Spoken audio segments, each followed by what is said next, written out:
4 in St. Louis for the weekend, leading right up to the break. So it will start in a moment. Cubs and Baltimore. Let's go ahead and get right to the starting lineups after we tell you that right-handers will start for their respective teams. Jameson Taillon going for the Cubs, and Dean Kramer starts for Baltimore. The lineups are sponsored by Blue Cross and Blue Shield of Illinois. Through it all. Here's the way the Cubs will line up as announced by manager Craig Counsell. Nico Horner at second base. Michael Busch at first base.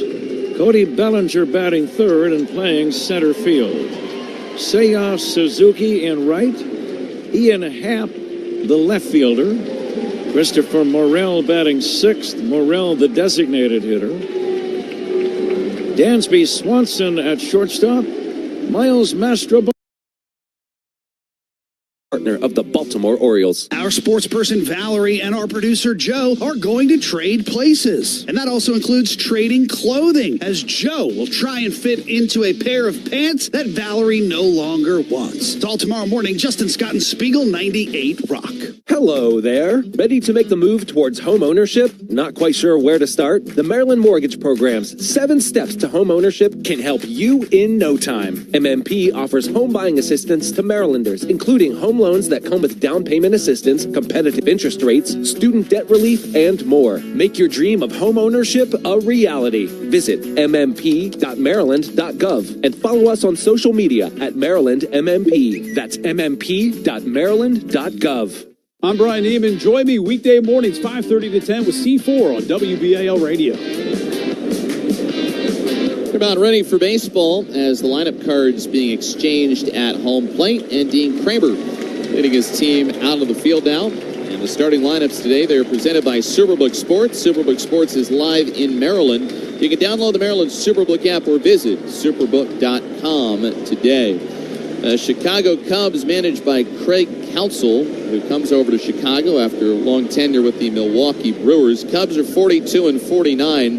They are in last place in the National League Central. They've got Nico Horner leading off at second, batting second at first base, Michael Busch. Cody Bellinger plays center and hits third. Seiya Suzuki is the right fielder and cleanup batter. Ian Happ will play left field and hit fifth. Christopher Morel DHs and bats out of the sixth spot. Dansby Swanson and shortstop. He is hitting. Mastrobuoni is at third base hitting eighth. And Mastrobuoni is at third base hitting eighth. And Tomas Nido does the catching and bats ninth. While on the mound for the Cubs, it is right-hander Jameson Taillon, making his 15th start of the year. He is 5-4 and has pitched to a .299 ERA on the year. The Orioles at 57 and 33 on the season, and the Orioles have matched their high water mark of 24 games above 500. The Orioles are 12 above 500 at home, 12 above 500 on the road. They've got Gunnar Henderson leading off at short today, batting second and doing the catching. It's Adley Rutschman. Anthony Santander mans right field and hits third. Cleaning up and DHing, it's Ryan O'Hearn. Hitting fifth at second base. Congratulations in order for Jordan Westberg, who is added to the American League All-Star team a little while ago. Heston Kjerstad plays left field and bats sixth. Manning the seventh spot at first base, it's Ryan Mountcastle. Cedric Mullins will play center and bat eighth. And batting ninth and playing at third base, Ramon Arias with the right-hander Dean Kramer on the mound. Today's first inning, it is brought to you by the Baltimore area Jiffy Lube dealers. Get a quick oil change, brake and tires, services, even tune-ups. Vehicle maintenance, that's a job for Jiffy. Orioles in the home whites tonight.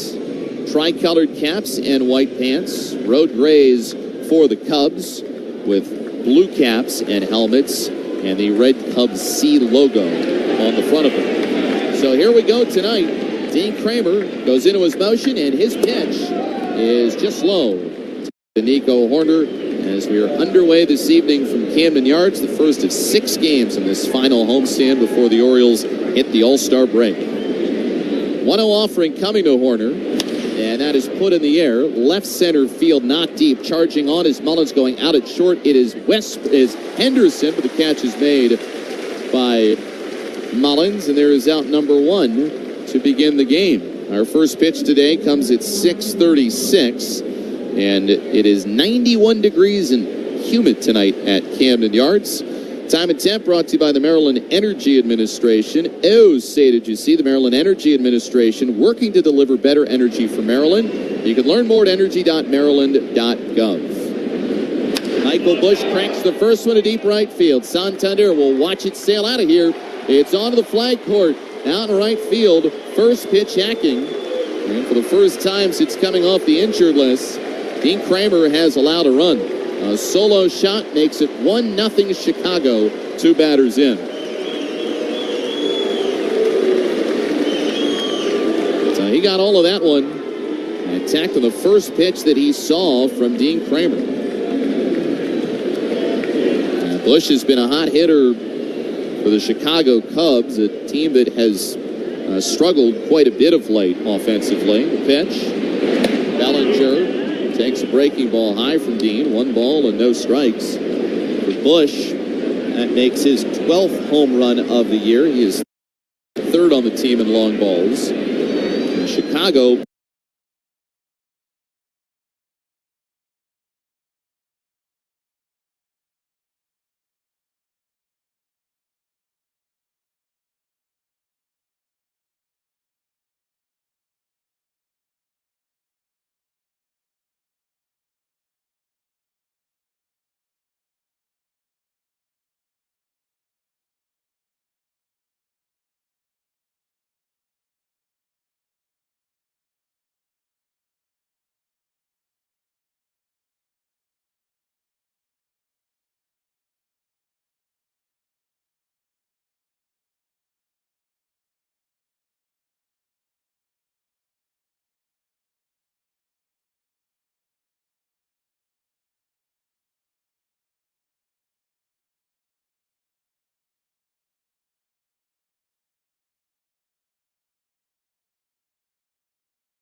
tried the cutter and missed down. You hate to see that, and you're frustrated if you're Dean Kramer, who just walks the 8-hole batter. And what it means is that Swanson's going to move up to second. Bases loaded, 1 out. And while Drew French, the Orioles pitching coach, comes out for a chat with Kramer, we'll pause 10 seconds for station identification on the Orioles radio network. WBAL, WIYY HD2 Baltimore. This is WBAL News Radio 1090 and FM 101.5. Alongside Brent Hollander and Ribeye Reese Levin, Jeff Arnold with you on this balmy evening here in Baltimore. Orioles getting back from the West Coast, coming off an off day yesterday. Cubs already have a 1-0 lead after Michael Busch's home run onto the fly drive single by Ian Happ, and then an infield single, which was off a check swing by Morrell. Orioles thought they might have had a double play, but the call at first base overturned on review, and then Miles Mastrobuoni just walked. So they're loaded, 1 out, and here's Nito. The right-hand hitter strokes it into right. Backing up is Santander, makes the head-high catch. Happ's going to tag from third. The throw goes towards second as it's cut off. Nito with a sacrifice fly, and Chicago makes it 2-0 in the second inning, with Swanson moving up 90 feet to third as well. So that's the kind of thing you have to do if you're not scoring runs. You just got to remind yourself that a sacrifice fly in a spot like that will do. So they've got a 2-0 lead, and now we're back to the top of the order, and Nico Horner, who flied out in the last inning to Cedric Mullins. Pitch home. Low. 1 ball and no strikes, and for a team that you're told works counts, they've been swinging pretty quickly so far, with Kramer under 30 pitches, and this is the 10th batter that he has seen in the game. A 1-0. That is a little pop-up, shallow right, coming on to Santander, dives and makes the catch. A little belly flop into the shallow outfield. He takes away a hit, and he also takes away a Cubs run. And that's today's play that made you smile. It is brought to you by Affordable Dentures and Implants. Call 1-800-DENTURE today. Cubs add another run, though. 2-0 Chicago, middle of the second on the Orioles radio network. Attention home. Not completing high school is more of a social thing than it was an academic thing. Even though all these years have passed, I still had that longing to have my diploma. At age 30, Carissa finished her high school diploma. If you're even considering getting your high school diploma, you can do it. No one gets a diploma alone. If you're thinking of finishing your high school diploma, you have help. Find free adult education classes near you at finishyourdiploma.org. That's finishyourdiploma.org. Brought to you by the Dollar General Literacy Foundation and the Ad Council. Not completing high school is more of a social thing than it was an academic thing. Even though all these years have passed, I still had that longing to have my diploma. At age 30, Carissa finished her high school diploma. If you're even considering getting your high school diploma, you can do it. No one gets a diploma alone. If you're thinking of finishing your high school diploma, you have help. Find free adult education classes near you at finishyourdiploma.org. That's finishyourdiploma.org. Brought to you by the Dollar General Literacy Foundation and the Ad Council.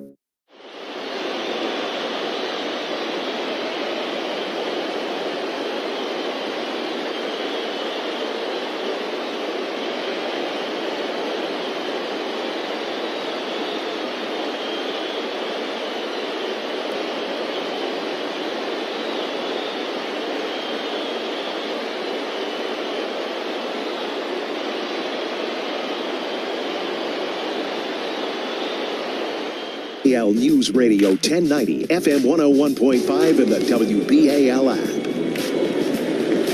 Birdland, join us back at the yard as the Orioles take on the Chicago Cubs through Thursday, July 11. Don't miss out on the action at Camden Yards. Great seats are available at Orioles.com/tickets. William, thanks so much for that. It is 2-0 Chicago, and the first pitch is a strike into Jordan Westberg. 0-1. Sac fly by Nito. Well, Chicago add another one. So 2-0 lead for Tyone and the Cubs. Jordan Westberg batting for the first time. Here's the turn and the 0-1 pitch. Breaking ball outside 1-1.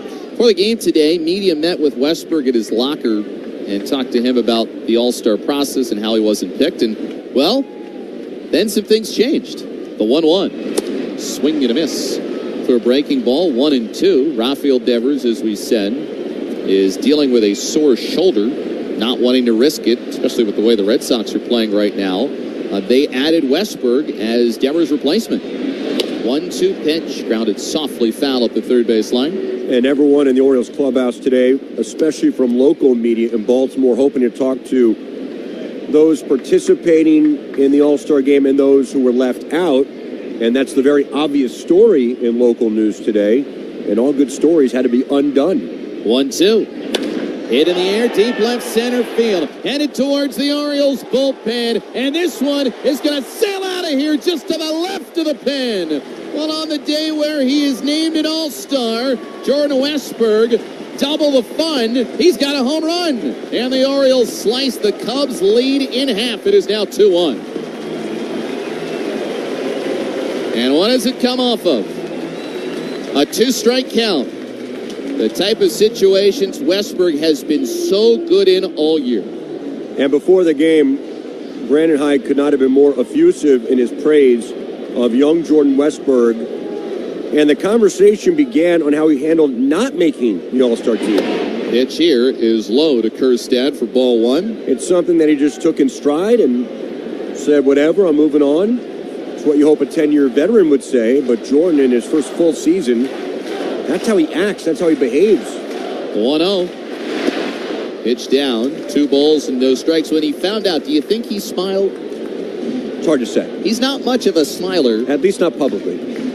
But I'm sure inside Westberg was thrilled. He's had a great half and rightfully an all-star. 2-0 pitch. Outside corner for a strike to the left-hand batter.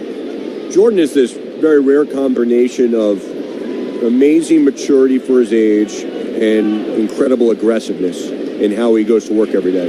2-1. Foul tipped into the mitt of the catcher, Nito. 2-2. It sounds trite and cliche, but you can't teach or coach that. It's what the Orioles drafted when they got him with the 30th overall pick back in 20. 2-2. Inside for ball 3, and I think some of it, and Brandon Hyde talked about this, was just how Westberg was raised and the work ethic that he developed from his parents, and now look where it's gotten him. Into the motion, 3-2 pitch. Tyone to Kjerstad is fouled off at home plate. So again, Tyone tries to jam a lefty batter with a cutter, and Kjerstad gets a piece of it. And 7th pitch on the way to Kjerstad. The home run by Westberg is today's Baltimore area Honda dealer's long drive of the game. Driving to your local Honda dealer today. 3-2 pitch is just high for ball 4.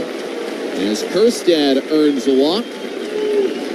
And the Orioles put the tying run on base. That walk, it is brought to you by the Good Feet Store. You can get out of pain and back to doing what you love at the Good Feet Store. Go to goodfeet.com to find a store near you and book your appointment today. So 1 on, 1 in. And now it's going to bring Ryan Mountcastle up to the plate. Mountcastle hitting at .268 on the season. The pitch. Fastball to strike over the outside corner from Tyone. And .268. And Mountcastle is just 4 for his last 29. The 0-1. Below the knees. He takes 1 ball and 1 strike. We've been trying to ease him back into the lineup after he missed some time with an illness, but after the off day yesterday, Mountcastle back in the starting lineup. 1-1 the count.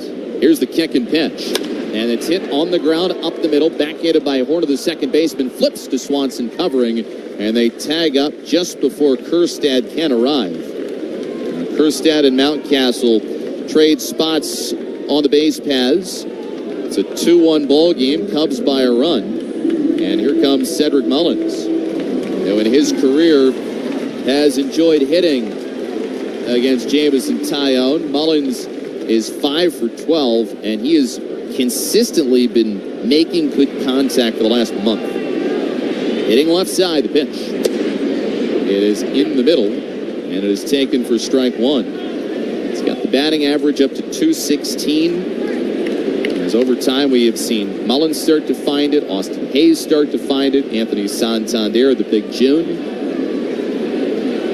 0-1. Mullins looks at a heater high, even count 1-1. And in those 5 for 12, 2 of them have been home runs for Mullins versus Tyone. You're talking about Mountcastle. He hit that ground ball 101 miles per hour. I can feel one of those Mountcastle surges around the corner. 1-1. Swing and a miss. Cutter that just hovered in the middle, but Mullins missed it. 1 ball and 2 strikes. I mean, the weather is warm. The ball is flying. And it certainly did when he hit the home run on Saturday against the Athletics. Tyone ready. Leg kick and 1-2. Inside, almost hit Mullins in the knee. And you may recall, Jeff, that it was about this time last year, right before the break, Mountcastle came off the injury list after his battle with vertigo on the last day of the first half. Came in, I believe, came off the bench and got a hit, and then stayed hot for an incredibly long stretch after that. 2-2 pitch, strike 3 at the knees. Mullins, I think he figured another pitch was coming as he stares at a 93-mile-an-hour fastball for the second out of the inning.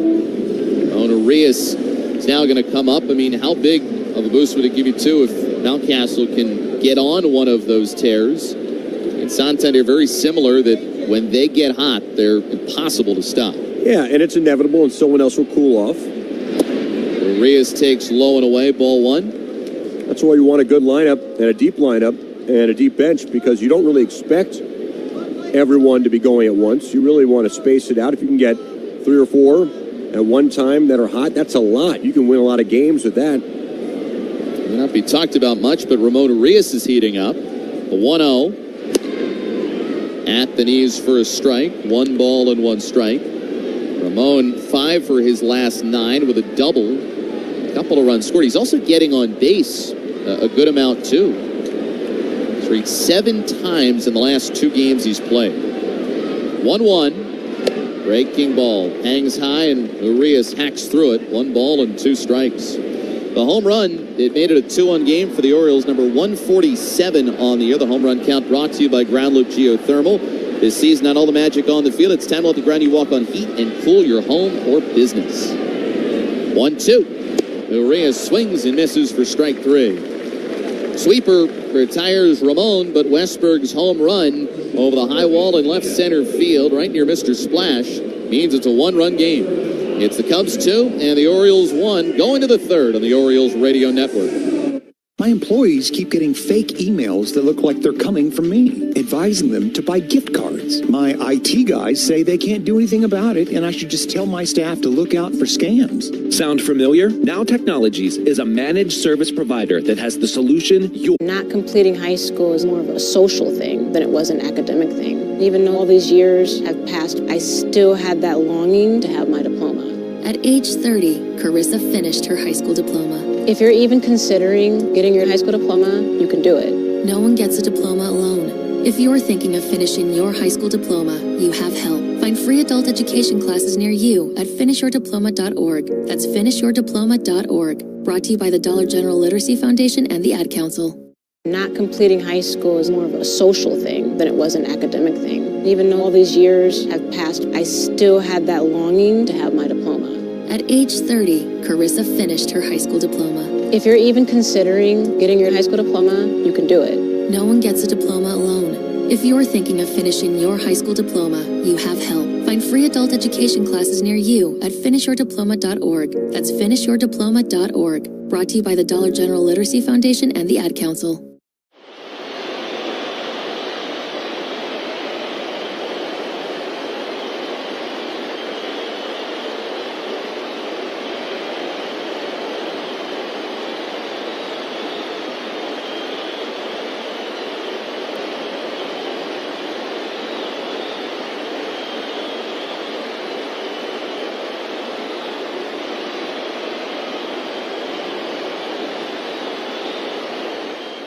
Two, 3, and 4 stepping to bat for Dean Kramer in the 3rd. And as we get underway in the 3rd, stepping in with a play-by-play, here is Baltimore's own Brett Hollander. Jeffrey, my boy, darn good to see you. Yeah, 2-1 Chicago, top 3. Dean Kramer, his first pitch, grounded foul. First base side by Michael Bush, who had a solo homer his first time up. Dean could use an efficient inning, especially on a hot night like this. Kramer at 29 pitches, the 0-1. That's a called strike. A splitter that looked to be outside. Dean gets the call, and it's 0-2. And now Bush calls time. So 2-3-4 due up for the Cubbies here in the top of the third.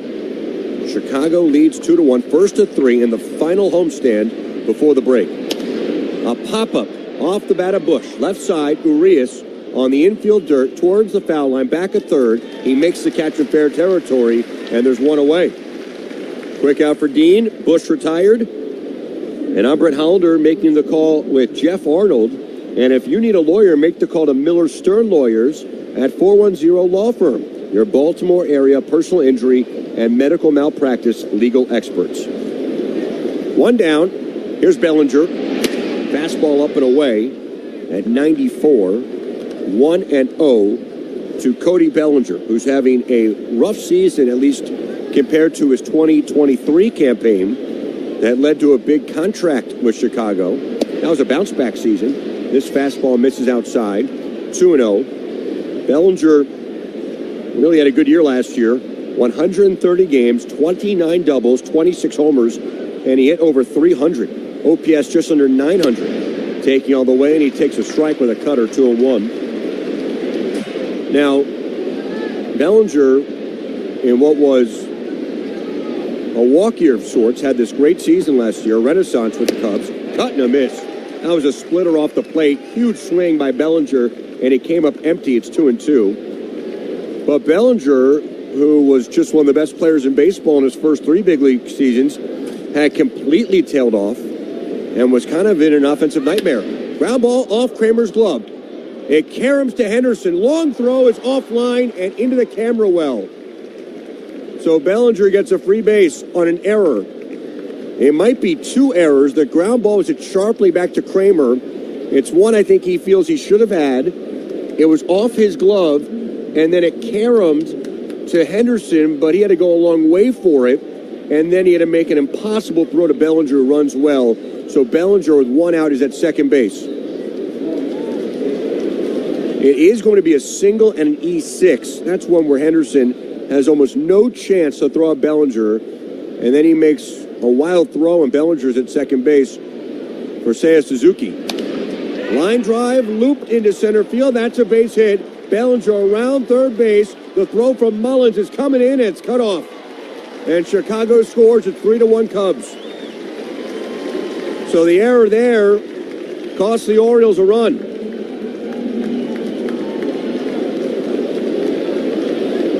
After an infield hit and then an error by Henderson, a bloop single by Suzuki makes it 3-1 Cubs.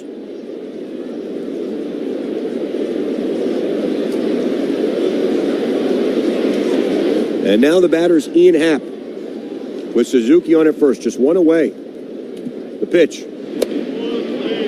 A curveball that's low, 1-0. The third inning is brought to you by Johns Hopkins Orthopedics, delivering world-class orthopedic and sports medicine care to keep you at the top of your game. 1-0 to Happ. Splitter runs outside, 2-0. So Kramer, 39 pitches. He fell behind Bellinger, got back in the count, and then couldn't handle a ground ball back to the mound. And then, to be fair, the base hit by Suzuki was not hit hard. The 2-0. A little low with the splitter again. Very close pitches here, but good takes by Happ. And it's 3-0.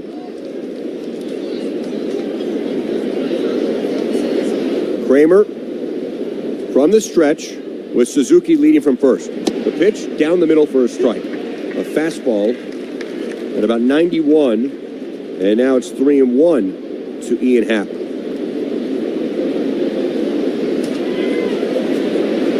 Cubs have 3 hits already. The 3-1 pitch to Happ. Swing and a miss. That was a fastball, and that time Kramer muscled it up. A lot harder than the get me over one before to make it 3-1. That was about 94 miles per hour, and Kramer blew that by Happ, and it's 3-2. And now Happ calls time. Suzuki on at first base. He drove in a run. Chicago has scored a single run right now in every inning so far. The 3-2, and that's low for ball 4. A splitter that missed down. And right now the Cubs are doing a really good job laying off that splitter. The misses with it are not bad. But the Cubs hitters have done a nice job of that. And now it's first and second with just one out. And Christopher Morel will bat. Second walk surrendered by Kramer. Now Dean, in his 3 rehab starts, really struggled. Brandon Hyde talked about it on the manager show today after his terrific first outing off the IL against the Mariners, where he went 5 scoreless. A pitch to Morel, a cut and a miss. Fastball dotted on the inner half, 0-1. And Hyde jokingly said to Kramer, why couldn't you pitch like that in your rehab outings? There'll be a lot less concern. I'm not sure what Kramer's response to that was, but you never know. Maybe working on something. Minor league hitters react differently to pitches. But I don't think anyone knew what to expect in Dean's last outing. The Orioles really need Dean Kramer. The 0-1, that splitter's low again. Right now, Kramer leaning heavily on the fastball split with the occasional hook. 1-1 to Morel. What Dean needs right now is a double play ball. The pitch, swing and a miss. Cutter that time. It was on the inside corner, and it's 1-2. You look at this Orioles rotation right now, and you know what you're going to get, I think, from Burns and Grayson. Kramer, especially with all the injuries, he is really that glue guy. The 1-2. A slow roller to third base. Urias has it, and he drops the ball, and everyone's safe. The second error of the inning for an Orioles infielder. And they're loaded with just 1 out. It might have been Brad. He was thinking more about turning the double play than first looking the ball cleanly into his glove. And he had it in his glove, and I think is actually watching it like he had the pickup clean, but then as he reached into his glove, the ball fell out. That was a slow roller to third base. And this is popped up, slicing foul out of play off to our right. 0-1. A very slow roller to third base. Maybe hard to get the double play on that, but you at least get 1. More than likely you're getting the middle runner there as almost a certainty. But they're loaded with just 1 out. Some bad luck for Dean here. But the Cubs already had 3-1. And this is Luke foul out of play again off to our right. You don't see this too often. 2 errors in the inning by Baltimore. Dean's ahead, 0-2.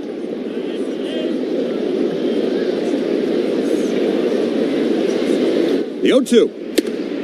Fastball yanked outside, not by much, and Swanson lays off. 1-2 to Dansby Swanson. He reached on a fielder's choice on a play that was reviewed back in the second. The struggling shortstop. The pitch. A slow roller again to Urias. This is a really tough chance. He fields it at the bag at third base, fires across. Too late. He did tag the bag at third to get that runner, but a run does score, and it's 4-1 Chicago. That was a really tough chance. Urias had to charge a slow roller. He fielded it in fair territory right at the bag on a backhanded hop on a ball that went just over the bag. That could have been a disaster, but he put his left foot on third base, fired across. That throw was accurate, but way too late. So 2-away, a run in, and it's first and second.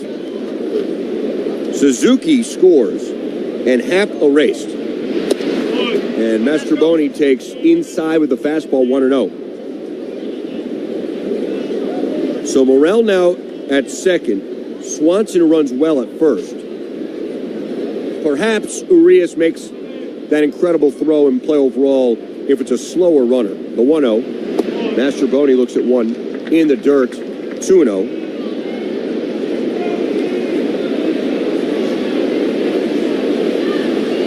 So you can give Swanson an RBI as Rutschman comes out to talk to Dean, I think to give him a breather. He's at 53 pitches. It's about 97 degrees heat index. You can see Dean is laboring right now. And it really is not all his fault this inning. When there are two errors behind you, there's been a ton of soft contact.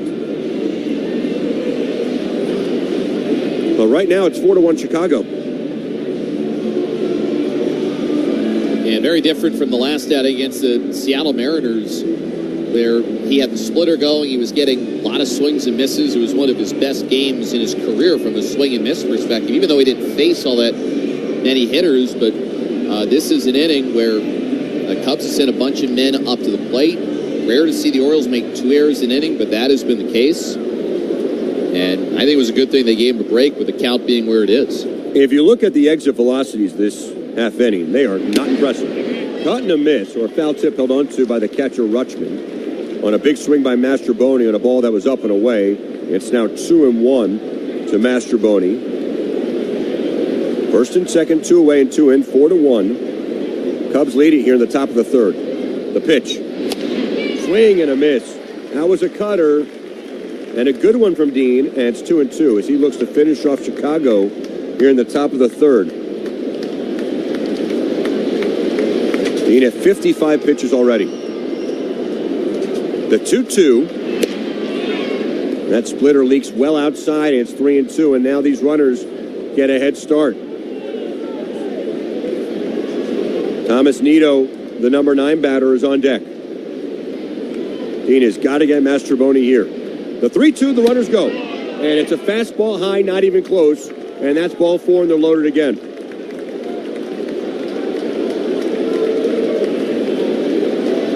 Morel to third, Swanson to second. Mastroboni, who has walked twice in the 8-hole, is at first. No moving yet in the Orioles bullpen, but you get the sense it's coming. The Orioles had that nightmare Saturday where the bullpen had to essentially cover 8. It's only a 4-1 game. The pitch. Looped into shallow right on the run is Santander, chugging towards the foul line, and he makes the catch in foul ground. Somehow Anthony got to it. He's doing it all out there, and he picks up his starting pitcher, and the Cubs leave him loaded. Not completing high school is more of a social thing than it was an academic thing. Even though all these years have passed, I still had that longing to have my diploma. At age 30, Carissa finished her high school diploma. If you're even considering getting your high school diploma, you can do it. No one gets a diploma alone. If you're thinking of finishing your high school diploma, you have help. Find free adult education classes near you at finishyourdiploma.org. That's finishyourdiploma.org. Brought to you by the Dollar General Literacy Foundation and the Ad Council. Not completing high school is more of a social thing than it was an academic thing. Even though all these years have passed, I still had that longing to have my diploma. At age 30, Carissa finished her high school diploma. If you're even considering getting your high school diploma, you can do it. No one gets a diploma alone. If you're thinking of finishing your high school diploma, you have help. Find free adult education classes near you at finishyourdiploma.org. That's finishyourdiploma.org. Brought to you by the Dollar General Literacy Foundation and the Ad Council.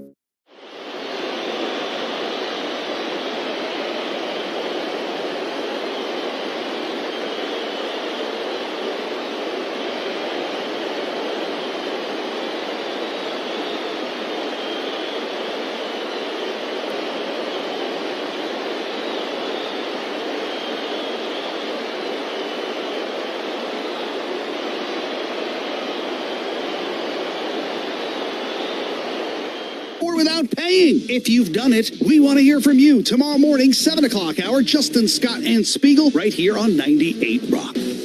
Orioles baseball is here on WBAL News Radio.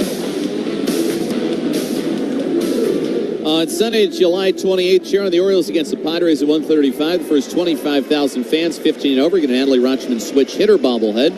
Presented by the Maryland Department of Transportation. Arrive early and receive at random one of 2 bobbleheads featuring Adley hitting from either side of the plate. Buy your tickets at Orioles.com/tickets. Thank you, Jeff, as Gunnar Henderson takes a fastball strike right down the middle, 0-1. 4-1 Chicago, bottom 3. Runner, a ground ball left side. It's fielded and then bobbled and dropped and right through Swanson.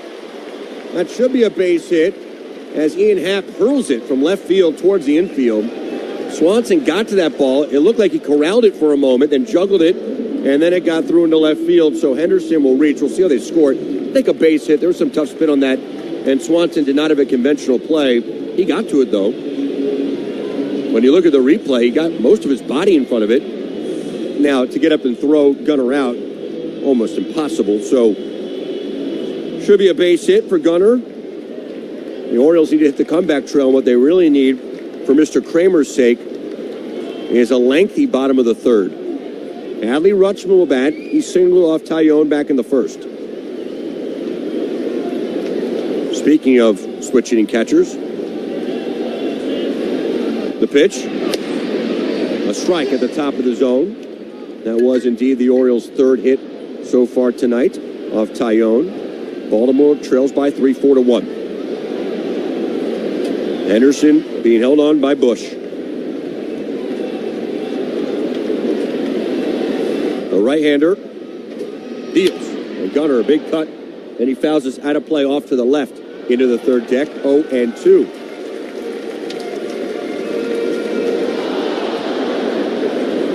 So Jamison Tyone, 32-year-old right-hander, making his 8th career start against Baltimore, 1-1, with an ERA of about 4.5 in his career versus the Orioles. This is a career for Tyone that started in 2010 as the 2nd overall pick by the Pirates out of Woodlands High School in Texas. Adley goes the other way again into the third deck. And it's a foul ball out of play, and it remains 0-2.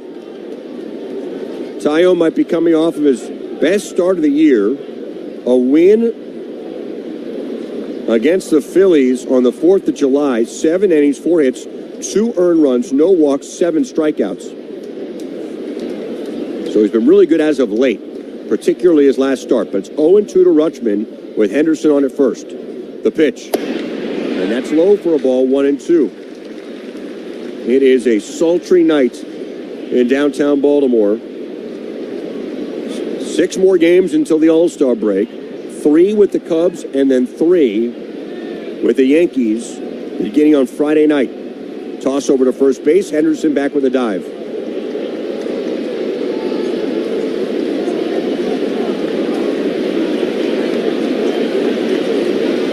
Nice crowd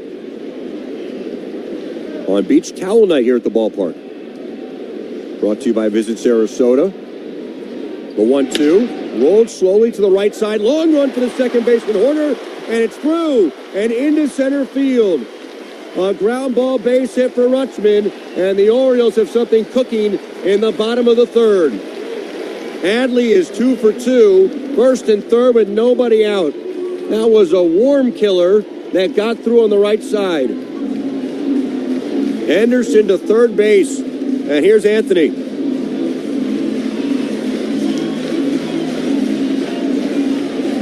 Santander will bat. He can tie this thing up with one swing. 4-1 Chicago.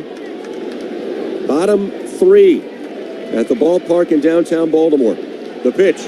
Anthony, ground ball left side. Diving stop by the third baseman, Mastroboni. To second for 1, on to first, 2.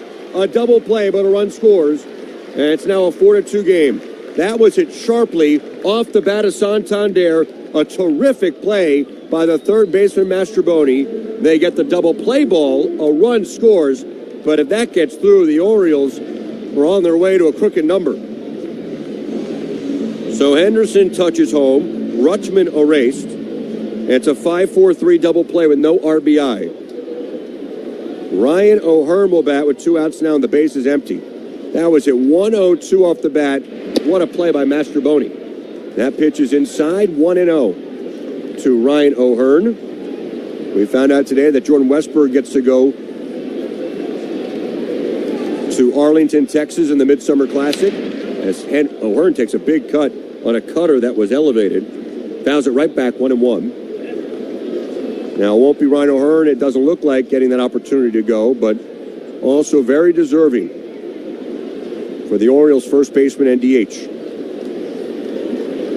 The 1-1 Big breaking ball and a strike at the top of the zone, 1-2. Jamison Tyone has allowed 2 runs in this game, 1 in the second, 1 in the third, but it looks like he avoided just now by inducing that ground ball double play a big inning. Jordan Westbrook's on deck, but there are 2 outs. The 1-2.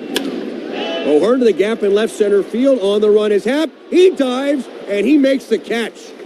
The Cubs flashing leather here in the bottom of the third, taking extra base hits away. There from O'Hearn, a big RBI base hit away from Santander. Not completing high school is more of a social thing than it was an academic thing. Even though all these years have passed, I still had that longing to have my diploma. At age 30, Carissa finished her high school diploma. If you're even considering getting your high school diploma, you can do it. No one gets a diploma alone. If you're thinking of finishing your high school diploma, you have help. Find free adult education classes near you at finishyourdiploma.org. That's finishyourdiploma.org. Brought to you by the Dollar General Literacy Foundation and the Ad Council. Not completing high school is more of a social thing than it was an academic thing. Even though all these years have passed, I still had that longing to have my diploma. At age 30, Carissa finished her high school diploma. If you're even considering getting your high school diploma, you can do it. No one gets a diploma alone. If you're thinking of finishing your high school diploma, you have help. Find free adult education classes near you at finishyourdiploma.org. That's finishyourdiploma.org. Brought to you by the Dollar General Literacy Foundation and the Ad Council.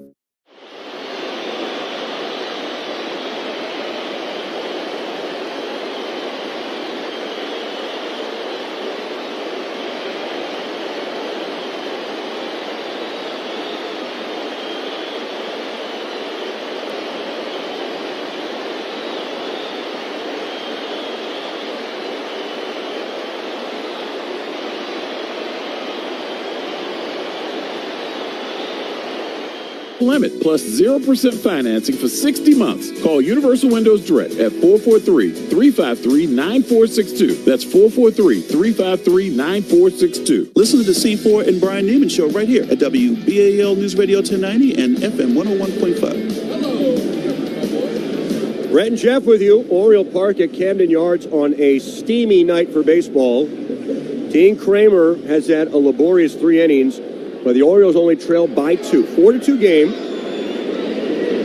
And top of the order here for Chicago, Nico Horner looks at a curveball and a strike 1, 0-1. Dean had to throw a lot of pitches to maneuver his way through that third. Baltimore looked like was on their way to a big bottom of the third inning.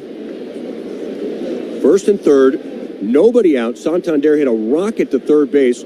And the third baseman for Chicago, as Kramer deals 0-1, and this is sliced foul out of play off to a right, 0-2. And Mastroboni made a tremendous play at third, getting that ground ball, getting up, and then turning that ball that was ticketed for left field into a 5-4-3 double play. That's low for a ball, 1-2. Yeah, run scored, but the big inning averted. And then the left fielder, Ian Happ, made a great play on a ball that looked like it was going to go for extra bases off the bat of O'Hearn. A blooper coming back to a right. Foul ball. I think perhaps in the Orioles production center. Gotta be on your toes, we know that. The 1-2 pitch, Kramer ahead of Horner.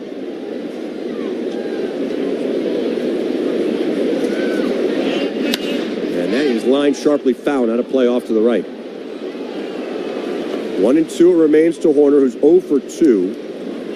The Cubs have 5 hits, but the Orioles have made 2 errors. 5 hits and maybe only 1 really hit sharply. The home run.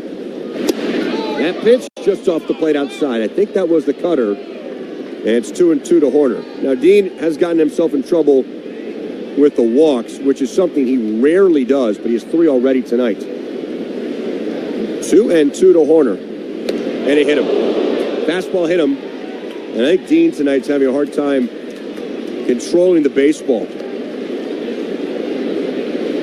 3 walks plus a hit by pitch on a 3-2 pitch. The fourth inning is brought to you by the 2024 Toyota RAV4. Available in gas, hybrid, and plug-in electric options. Visit your Baltimore area Toyota dealer today or shop now at buyatoyota.com. Leadoff batter on for the Cubbies. Michael Bush will bat. And he loops it into right field. That's a base hit. Stopping at second is Horner. And the Cubs again have something going here. First and second with nobody out. I was having this conversation today with Ben McDonald that Dean Kramer, if you look at the setup of the rotation, and I think we all expect the Orioles to add a piece or two, but with the injuries that they've had to deal with, and what Dean's been able to accomplish, I'm not talking about in a vacuum of before his injury this year. Last year, the year before, as Bellinger looks at a strike 0-1, he has been a very good starter in the major leagues for now into a third season.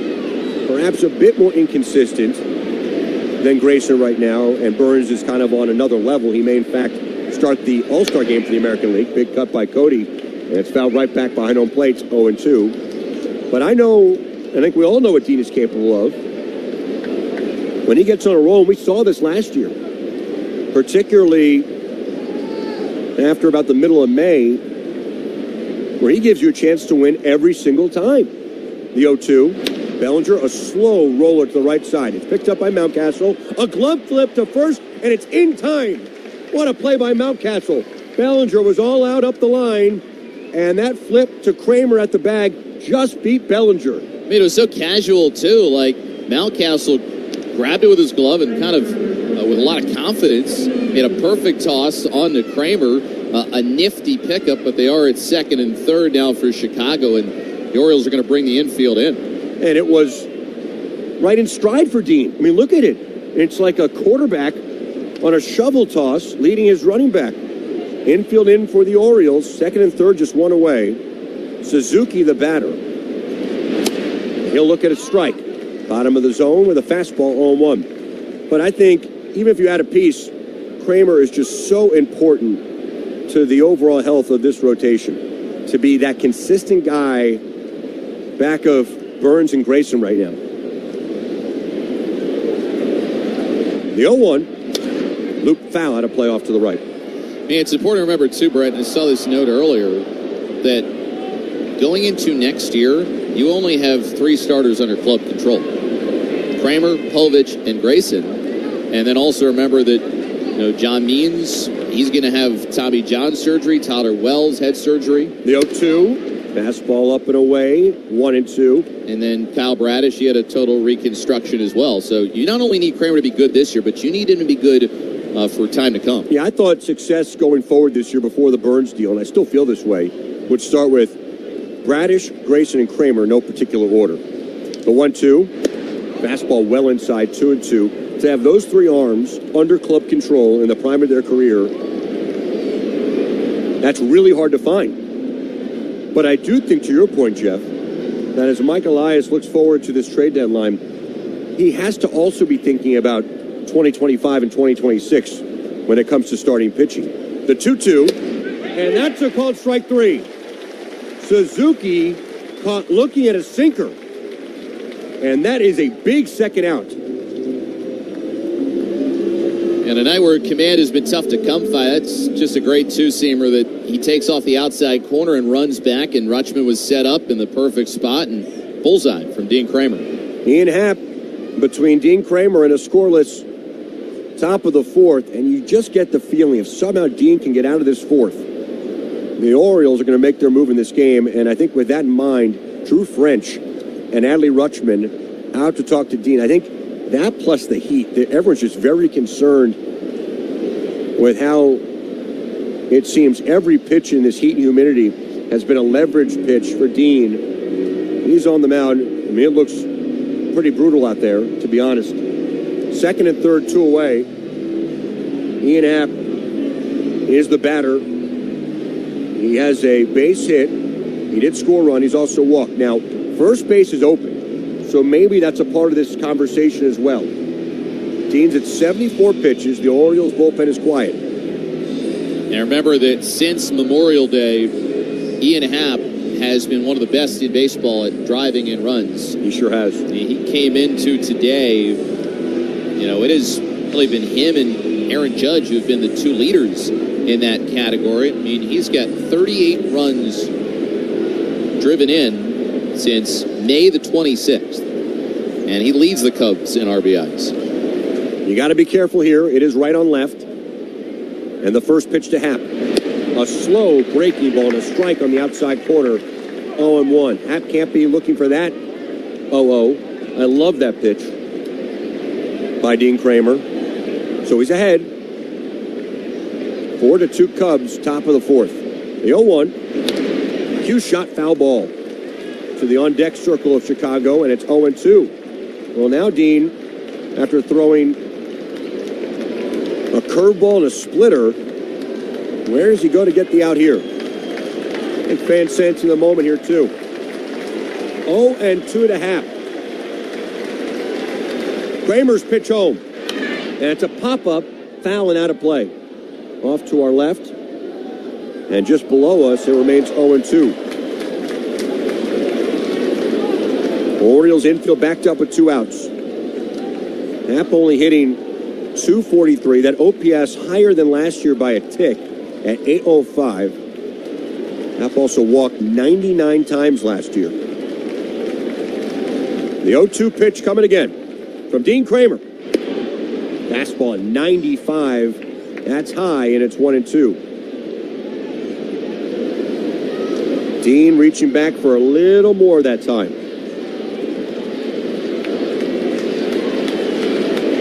Kramer comes set. It's 1-2. And the pitch home. Swing and a foul tip, and Rutschman could not hang on. That was a splitter in the strike zone, and Happ just gets a piece of it. Oh, he gets a piece of it. There was no way Adley could have gotten a glove on it. It just veered into the left shoulder of Rutschman away from his glove after the foul tipped. 1-2 again. Here it comes. And that's slammed into right field and deep. Hooking for the corner. And that ball is gone. On a 1-2 pitch.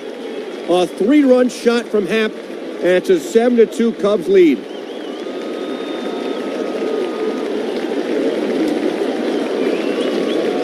Kramer had worked ahead. There was a foul tip that Adley couldn't corral the pitch before, and then that one sent into the Baltimore night.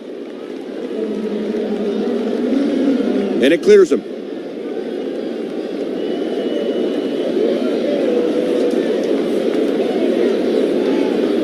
For Happ, that's number 14. This is a pop-up foul out of play off to our right. 0-1.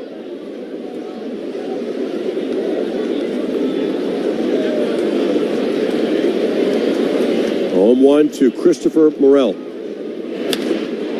That is hit in the air, fairly deep left, but it will hook foul and fade away over the netting. 0-2.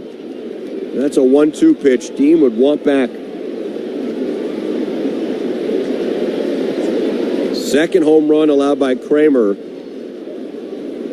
through just 3 2/3. And looking at the replay, as the 0-2 pitch comes to Morel, that's in the dirt. 1-2. It was in the strike zone. It was kind of up and in towards the hands, and somehow Happ got the bat head to it. It was a cutter, but into the bat head. The 1-2 pitch. A little low for a ball, 2-2. Dean so far tonight having a hard time putting away Chicago hitters. He only has 2 Ks so far to go against 3 walks and a hit by pitch. 7 runs on 7 hits for the Cubs. And that fastball called strike 3. Morel thought it was well too low, but Kramer gets the call. His third punch out, but damage done. A 3-run shot from Ian Happ. And the Cubs now lead this game 7-2 as we have. Not completing high school is more of a social thing than it was an academic thing. Even though all these years have passed, I still had that longing to have my diploma. At age 30, Carissa finished her high school diploma. If you're even considering getting your high school diploma, you can do it. No one gets a diploma alone. If you're thinking of finishing your high school diploma, you have help. Find free adult education classes near you at finishyourdiploma.org. That's finishyourdiploma.org. Brought to you by the Dollar General Literacy Foundation and the Ad Council. Not completing high school is more of a social thing than it was an academic thing. Even though all these years have passed, I still had that longing to have my diploma. At age 30, Carissa finished her high school diploma. If you're even considering getting your high school diploma, you can do it. No one gets a diploma alone. If you're thinking of finishing your high school diploma, you have help. Find free adult education classes near you at finishyourdiploma.org. That's finishyourdiploma.org. Brought to you by the Dollar General Literacy Foundation and the Ad Council.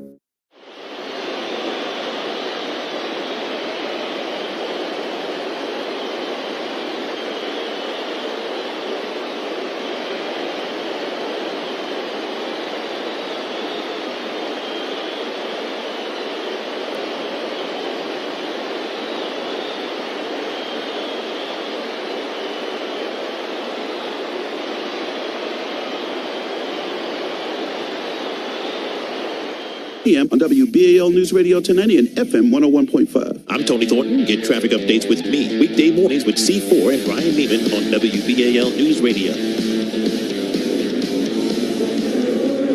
Well, the Cubs now up by 5 after that 3-run shot from Ian Happ. It's a 7-2 lead as the Orioles come to bat in the bottom of the 4th. Jordan Westburg, now an all-star. Found out that right before first pitch tonight. And then Westburg takes a strike here, 0-1. And then in his first at-bat, of course, with 2 strikes, he homers towards left center field.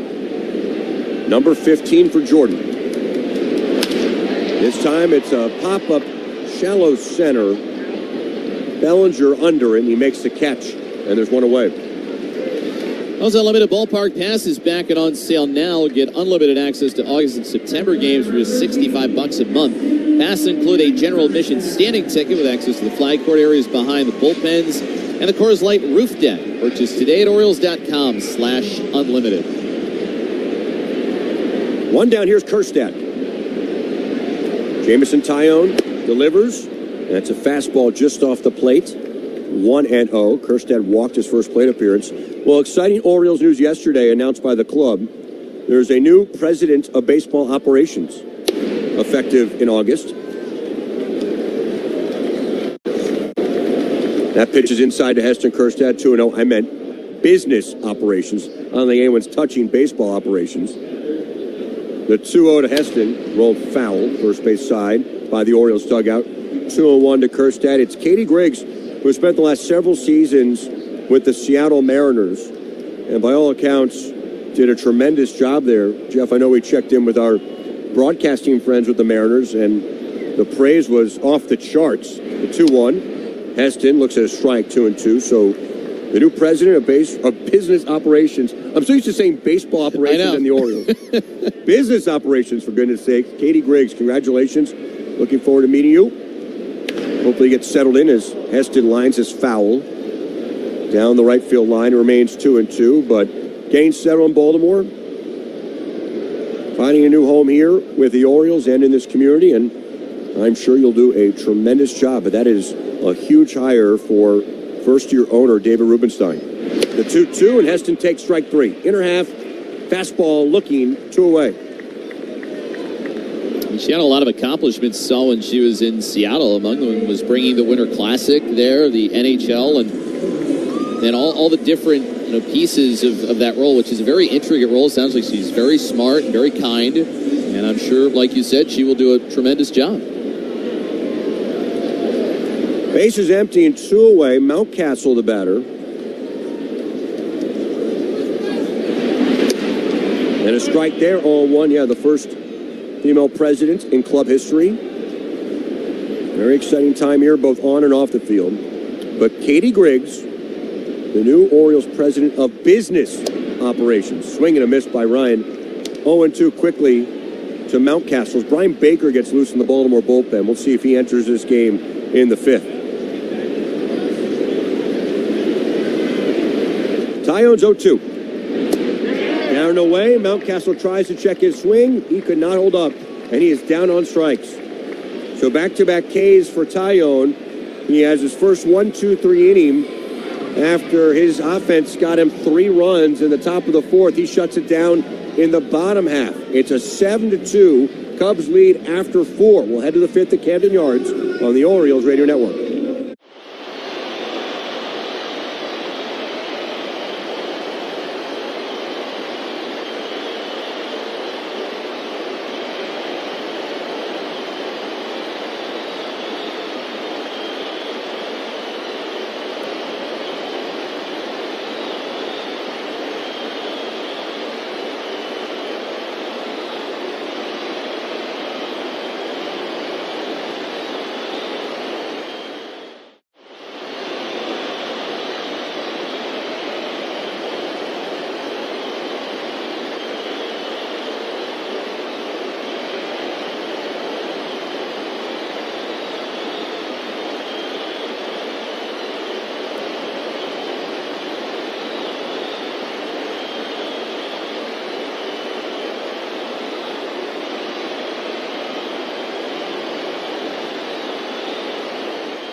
I'm Valerie Preactor. Tomorrow morning, I'll recap today's game with C4 and Brian Neiman on WBAL News Radio.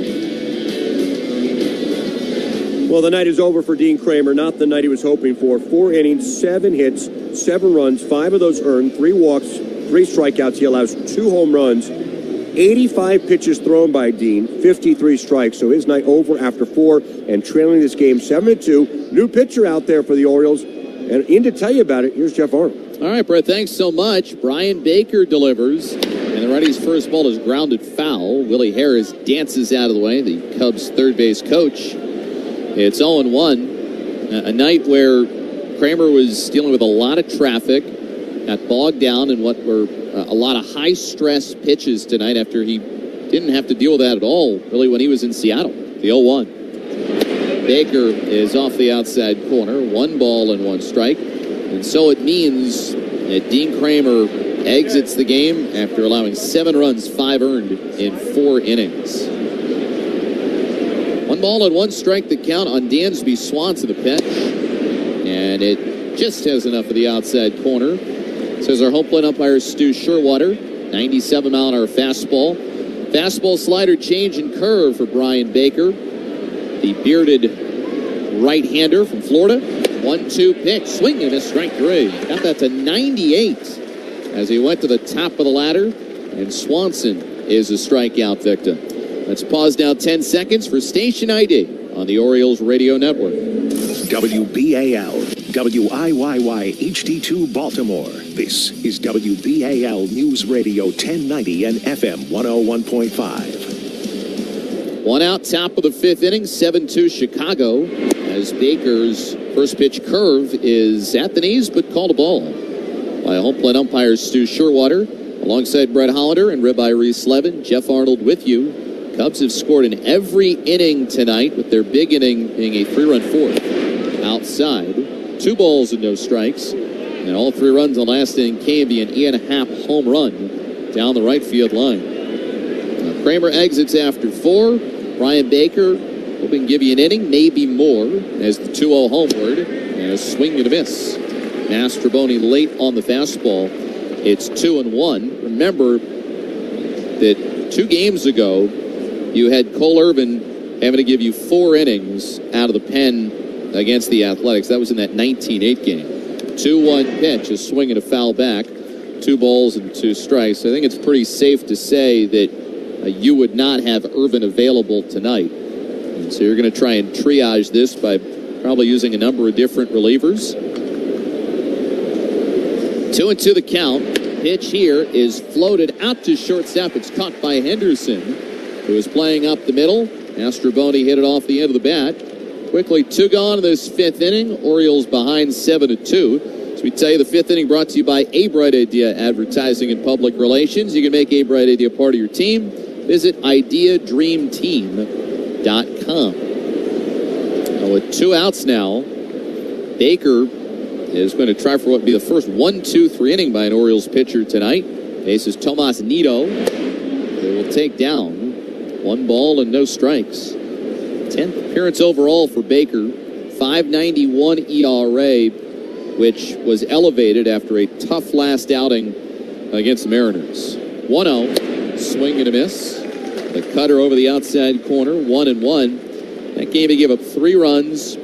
Walked a pair. It was the first time that we had seen Kramer deal with walk problems.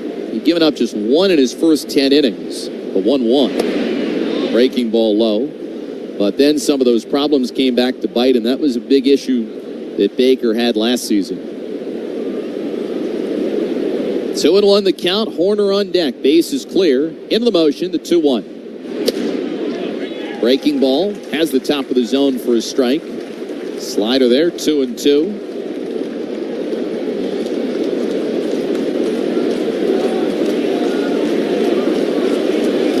Deuce is wild.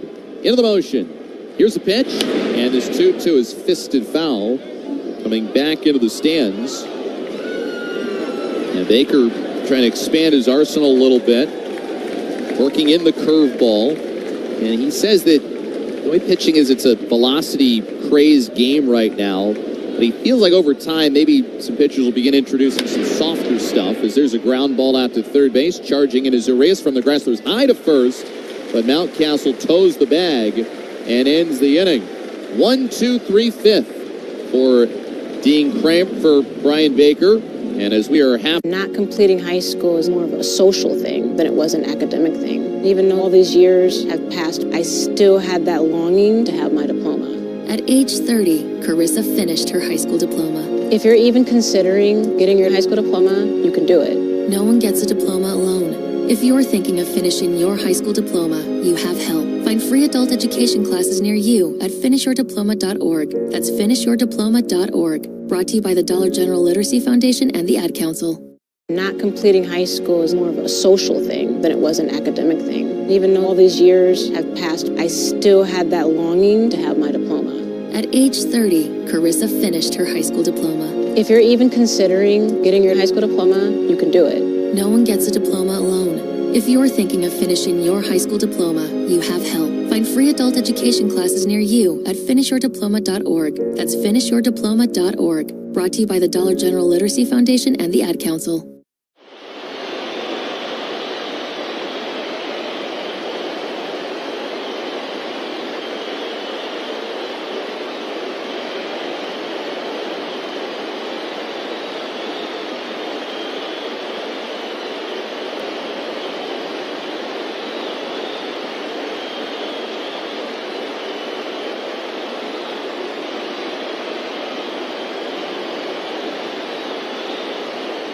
Lives of their clients. Call them for a free consultation at 410-LAW-FIRM. That's 410-LAW-FIRM. I'm meteorologist Ava Marie. Hear my forecast with C4 and Brian Neiman weekday mornings on WBAL News Radio.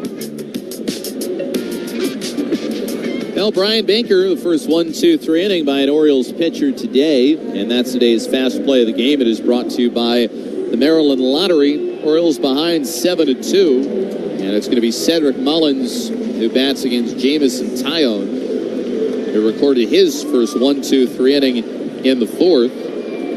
Orioles got 1 in the 3rd. They had a chance for more, but double play limited it to a run. Mullins takes outside for ball 1, and then the Orioles got a home run from Jordan Westberg in the 2nd. 1-0 against Cedric Mullins. Here is the turn of the pitch. And that is down and in. 2 balls and no strikes. One thing that's fun for players is when they get to connect with old teammates. And Mullins had a chance to do that when the Orioles were in Seattle. Here comes the 2-0 pitch. There's a ball hit in the air left field. Backing up is Ian Happ. He's got plenty of room out there. Camps under and makes the catch over his left shoulder for out number 1. You and I actually got to meet him, Brett. Drew Turbin, who was a former teammate of Cedric Mullins when he was in the minor leagues and also his former roommate in the minors. And he said that Cedric got him tickets to the game. Drew and his son came up from Coeur d'Alene, Idaho, which is a lovely place to go if you've never gotten to visit. Here's the pitch to Urias. Inside for ball one. And Drew's takeaway was that he was a great guy in the minors, but Cedric is still the same guy even though he's in the major leagues. He sent him a text, he'll get right back to you. A 1-0. Pitch down. 2 balls and no strikes. And he had similar things to say actually about Austin Hayes, saying that Hayes might be the nicest guy that he met his entire time in the minors. 2-0. Urias a big hack, and he's late, 2-1. I'm having a conversation with him just beyond the dugout in Seattle, and he looks back into the dugout and he sees a member of the Orioles front office by the name of Ken Qualls, who's been in baseball for about 30 years and has been with the Orioles for a lot of them. He does a lot of minor league administrative stuff. 2-1 pitch, popped up foul, drifting back to the press box. And he looked back and he says, "That's Ken Qualls. That's the guy who told me to find a new line of work and ended my baseball career." But they actually talked and had a good laugh over it. I mean, I asked Kent later, how many times have you had that conversation? 2-2 pitch, popped up foul over the screen. He said too many to count. You know, I think we think about it in football terms, if you've seen the show Hard Knocks these last 20 plus years. In baseball, it's that times how many X over the course of a baseball season. 2-2 is outside for ball 3. I mean, especially in spring training, kind of like Hard Knocks with training camp. Yeah, and it's something that, you know, obviously if at a certain level it's the manager and general manager, but at other levels it's someone who does all the administrative stuff in the minor leagues. 3-2 pitch, lifted foul, first base side. And I guess the conversation is, you may have a baseball career, it just won't be here. It's one of the hardest things that they have to do, but some guys take it well, some guys don't, and Drew Turbin handled it like a professional. 3-2 pitch, fouled away, first base side once again. Urias will send this to pitch number 9. And it was fun for Drew to catch up with Cedric and Hayes, and I got to catch up with him well, and I actually had Drew Turbin when he was playing for the Frederick Keys. 3-2. Fouled back. And Urias really battling Jamison Tyone here. Not making it easy against Tyone. Now, you remembered a lot about him. I did. Remembered he was from Idaho. 3-2. High pop-up. In a shallow left field, Mastroboni, the third baseman, out in foul territory. He camps under and makes the catch about 30 feet out down the left field line for the second out of the 5th inning, with the Orioles trailing 7-2. Join us at the all-new Home Plate Club located on the club level at Oriole Park at Camden Yards. The Home Plate Club provides the best game day food and beverage experience at Oriole Park. Enjoy all the inclusive, full-service chef's table featuring a wide variety of cuisines.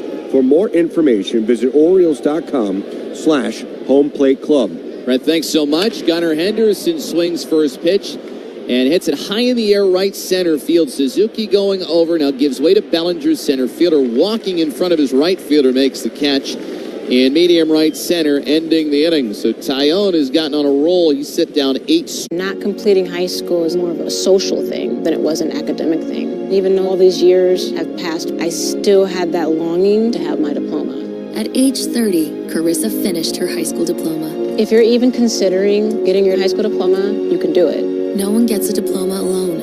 If you're thinking of finishing your high school diploma, you have help. Find free adult education classes near you at finishyourdiploma.org. That's finishyourdiploma.org. Brought to you by the Dollar General Literacy Foundation and the Ad Council. Not completing high school is more of a social thing than it was an academic thing. Even though all these years have passed, I still had that longing to have my diploma. At age 30, Carissa finished her high school diploma. If you're even considering getting your high school diploma, you can do it. No one gets a diploma alone. If you're thinking of finishing your high school diploma, you have help. Find free adult education classes near you at finishyourdiploma.org. That's finishyourdiploma.org. Brought to you by the Dollar General Literacy Foundation and the Ad Council.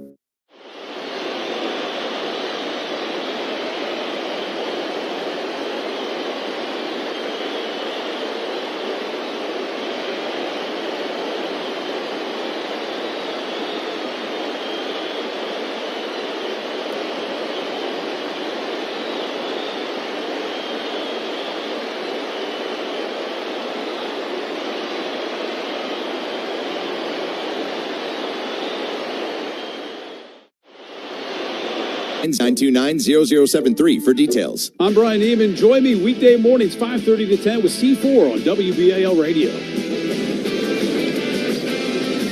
We head to the 6th inning, and Ryan Baker is back out for the frame. He went 1, 2, 3, and 7, 8, 9 in the 5th. He looks at Horner, Bush, and Bellinger as we begin the 6th. Cubs 7, Orioles 2. And back in to tell you about it, here's Brett. Thank you, Jeff. Yeah, the Bake Show on the bump. 3 quick outs in the 5th. They could use some more of that. And the first pitch of the 6th is skied in shallow left. Under it, Kerstad calling off Henderson.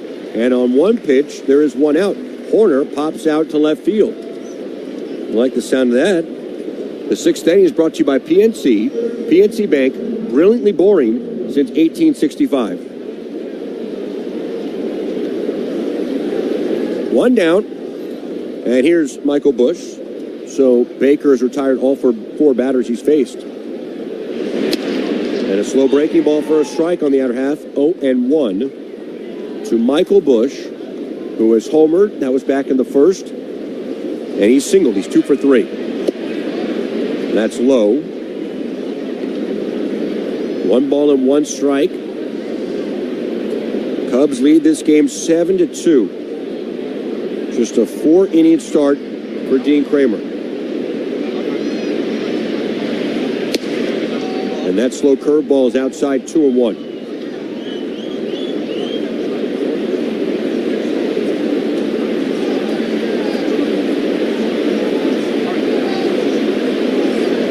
The 2-1. Pitch is outside, a changeup that missed, and it's 3-1. 3-1 to Michael Bush. Baker works from a windup, kind of half windup, half stretch. And this is looped foul out of play off to the left. 3-2. As I look at Jeffrey coming in with some soft serve ice cream. Where's mine?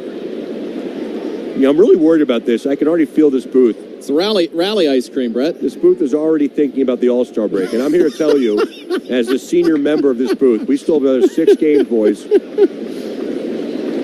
3-2 to the batter, Michael Bush. The pitch. That is lined foul out of play off to the left, over the netting, and we'll do it again.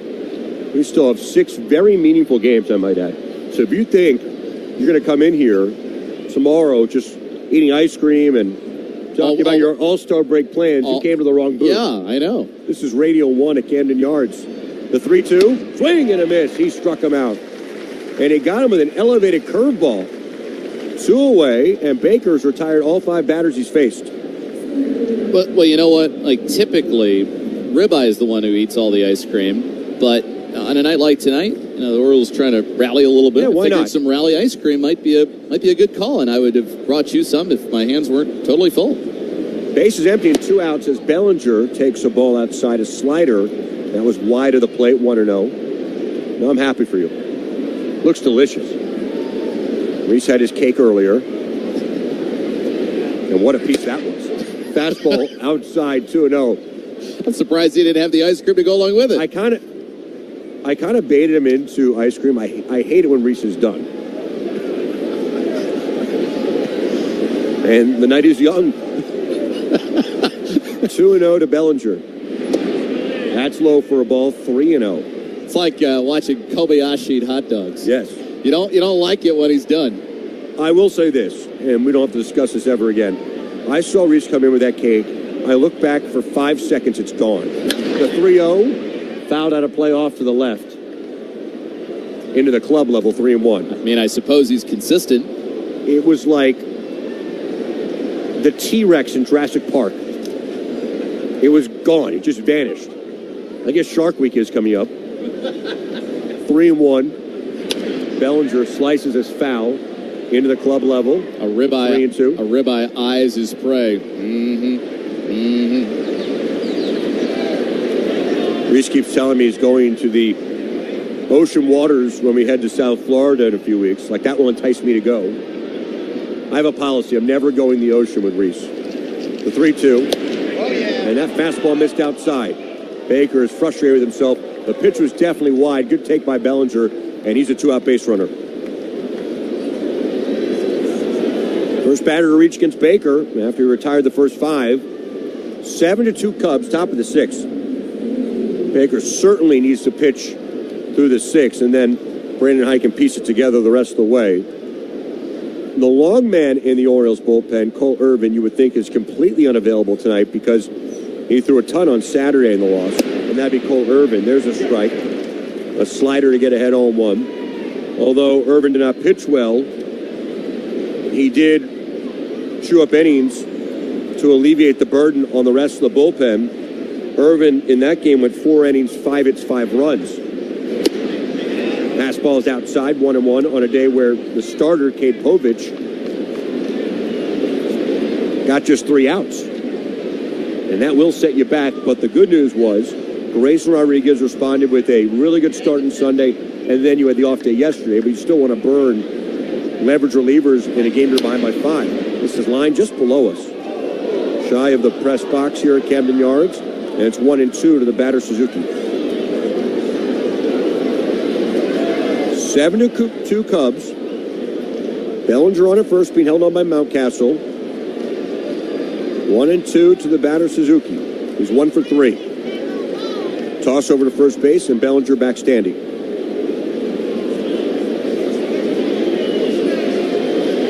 Brian Baker, the big right-hander, gets his sign from Rutschman. Now he comes set at the belt. The 1-2. There goes Bellinger. Swing and a foul tip held on to by Adley. And that's a punch-out. So a job well done for Baker. 2 scoreless for 3 Ks. Nice work in relief for Brian Baker. As we head to the bottom of the 6th at Camden Yards, it's still a 7-2 Chicago lead as we continue on the Orioles Radio Network. Not completing high school is more of a social thing than it was an academic thing. Even though all these years have passed, I still had that longing to have my diploma. At age 30, Carissa finished her high school diploma. If you're even considering getting your high school diploma, you can do it. No one gets a diploma alone. If you're thinking of finishing your high school diploma, you have help. Find free adult education classes near you at finishyourdiploma.org. That's finishyourdiploma.org. Brought to you by the Dollar General Literacy Foundation and the Ad Council. Not completing high school is more of a social thing than it was an academic thing. Even though all these years have passed, I still had that longing to have my diploma. At age 30, Carissa finished her high school diploma. If you're even considering getting your high school diploma, you can do it. No one gets a diploma alone. If you're thinking of finishing your high school diploma, you have help. Find free adult education classes near you at finishyourdiploma.org. That's finishyourdiploma.org. Brought to you by the Dollar General Literacy Foundation and the Ad Council.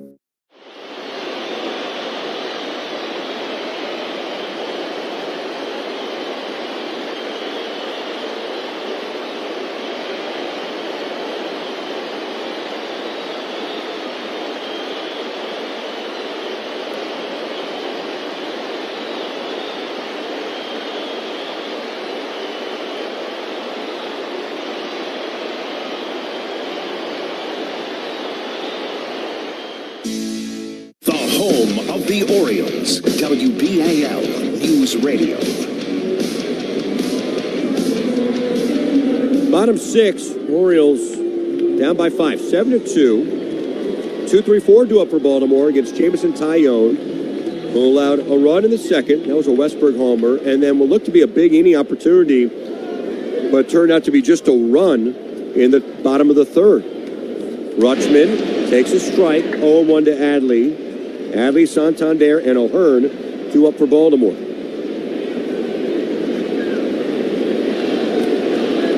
Against the veteran right-hander, Jamison Tyone. That's a strike. Look down, look outside, but Tyone gets the call, and it's 0-2. Could Tyone be on the move? He's having a very nice season. This Cubs team right now in last place in the National League Central, 11 back of the Brewers. And there is some great irony with that. The 0-2 pitch. Alley hammers this, hooking towards the corner and right, and that will hook foul. Not by much. Adley a bit out in front, and it's 0-2 to Rutschman. But Craig Counsell left the division rival, the Milwaukee Brewers, signs this historically huge deal to be the manager of the Cubs. By the way, he's from Milwaukee. 0-2 pitch to Adley. Wave and a miss. He's down on strikes. And Counsell is now in last place in the same division. He once led the Brewers to division titles too, and that Brewers team, they're still in first without him. Yeah, and the manager there is Counsell's former bench coach, Pat Murphy, and everybody thought it was going to be a rebuilding year for the Milwaukee Brewers, and it hasn't been. And they traded Corbin Burns. A strike to Anthony Santander, 0-1. Now, I will tell you this. Other than when they're playing them, every manager in baseball, the other 29, and every hopeful manager is rooting for Counsell. As Anthony slams this foul over the netting down the right field line, 0-2. Keegan Aiken warming up in the Baltimore bullpen. He is getting paid a lot of money, like NFL head coaching money. And if he succeeds, everyone's going to say, wow, that's the next great idea. That's worth it. Santander called out on strikes. He was guessing. He got a fastball up in the zone on the inner half, and he's caught looking 2 away.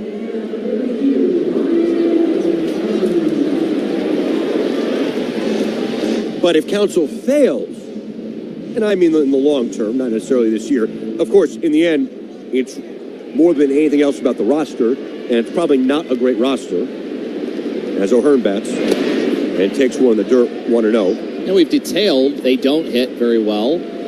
Tyone has been a nice story. And, you know, they pitch okay. They're middle of the pack in baseball. Their starting staff is good. Their bullpen is not nearly as good, but they've dealt with a bunch of injuries. 1-0 to O'Hearn. Hopped up left field. Half in his track, starts back, now comes in. He camps under it, and he makes the catch. Side retired. The Orioles go very quietly in the 6th. Another 1-2-3 frame for Tyone. He's in control. It's a 7-2 Chicago lead as we head to the 7th on the Orioles Radio Network. For over 40 years, the Perennial Farm has been hitting it.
For the Midday Show on WBAL News Radio. Ren Jeff with you. We've reached the top of the 7th, and it's brought to you by the Maryland Mortgage Program's 7 Steps to Homeownership. Start your journey at mmp.maryland.gov. 7-2 Cubs. 2 really good innings from Brian Baker in a time of need. Just 1 over the minimum. He allowed a walk, but he also struck out 3 in 2 scoreless frames. 32 pitches for Baker, and now Keegan Aiken into this game with the Orioles down by 5. Happ, Morrell, and Swanson due up for the Cubs. Aiken, 38th appearance, 3.83 ERA. Opponents seeing less than 200 against him, and a swing and a miss by the switch hitter Happ. As Aiken jumps ahead 0-1, Happ hit a 3-run homer his last time up from the left side. Although Aiken's last out, he was rough in Seattle. Pitch is low, 1-1. Came in after Baker loaded the bases, and then Aiken against J.P. Crawford, a left-handed batter, cleared him with a double. 1-1, the pitch. Ground ball, third base. Urias has it on one hop. 360 spin, fires to first, in time by a step, and there's one away. Nice play by Ramon. Happ retired. Well, in this July 9, 2024, I have to, at least for a moment this evening, give a special anniversary shout out to my parents. 52 years married, even with me happily, I might add. Swing and a miss by Morrell, 0-1. And quite a standard they have set for the rest of us about marriage and about parenting and pretty much about everything else. The 0-1, that's down and away for a ball, 1-1. I mean, I would also say hard work. I mean, I remembered recently, and this was also the case last year. I'm not sure if it was this year, but I definitely remember this from last year. The 1-1. That's low for a ball, a fastball that missed, 2-1. And like you, your mom is very passionate about her work. And I remember we're out having some appetizers and some adult beverages, and your mom just takes out her computer and begins just getting to work. The 2-1, swing and a miss. Good fastball there by Aiken, 2-2. And that, I'm sure, in all seriousness, probably rubbed up on you quite a lot. Well, I think there's the example you said, and I think there's just the pure genetics of it. 2-2 to Christopher Morrell. Aiken's pitch. Fastball yanked inside, 3-2. But on the side of marriage and kind of what that's supposed to be like, that's the standard I really look at and try and emulate with my family. The 3-2. Fastball, he lost him. Ball 4 high. And Morrell's a one-out base runner. And then from a family standpoint, you know, baseball was a big part of our lives. Going to games at Memorial Stadium, coming to games here as a family. You know, personally for me, it obviously took off, and especially on the broadcasting side. That aspect, you know, I think really more for my dad, who was first a newspaper reporter as Swanson takes a strike at the knees, 0-1, but then for many years, a TV news reporter, but was always interested in broadcasting and media, taught journalism for a long time. So, good combination, I hope, for both. Strike there in the inside corner, 0-2.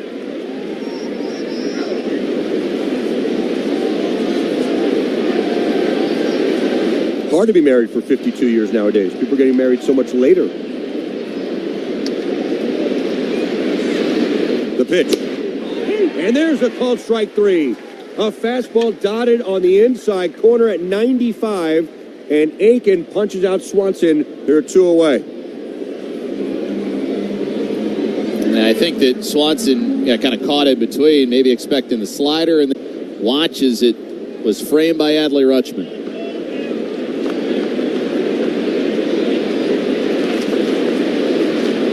Two outs, runner on first base. And Mastroboni fouls us out of play off to the left into the third deck.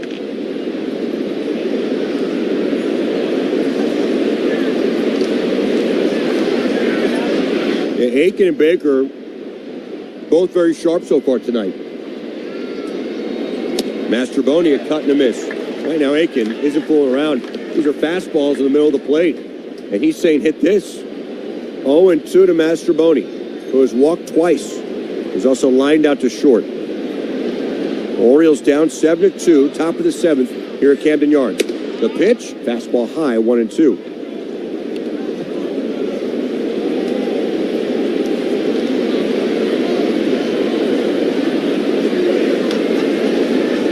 One and 2 to Mastroboni. The pitch. There's a breaking ball. It's low. 2-2. A show me slider. 2-2 to Mastrobuoni. The pitch by Aiken. Ground ball the other way. A dive by Henderson, and it's past him and into left field for a base hit. Firing is Kerstad to third, but it's too late. Galloping in there is Christopher Morel, and it's first and third with 2 outs. An opposite field ground ball base hit, and they're on the corners with 2 outs. Another one of those instances tonight, and Dean Kramer had this happen to him quite a bit, where it's not hit hard, but the placement is just good enough. With Henderson shaded up the middle, he had to go a long ways to his right, and he couldn't get it on the dive. Thomas Nito, the batter. Well, if the Orioles have any hope in coming back in this one, they got to keep it right here. And the first pitch, skied, foul out of play off to the right, 0-1.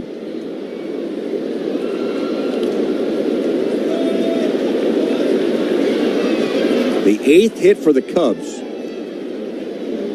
Nito 0 for 2. There is action in the Chicago pen. This is hit off to our right. Below us, foul ball 0-2.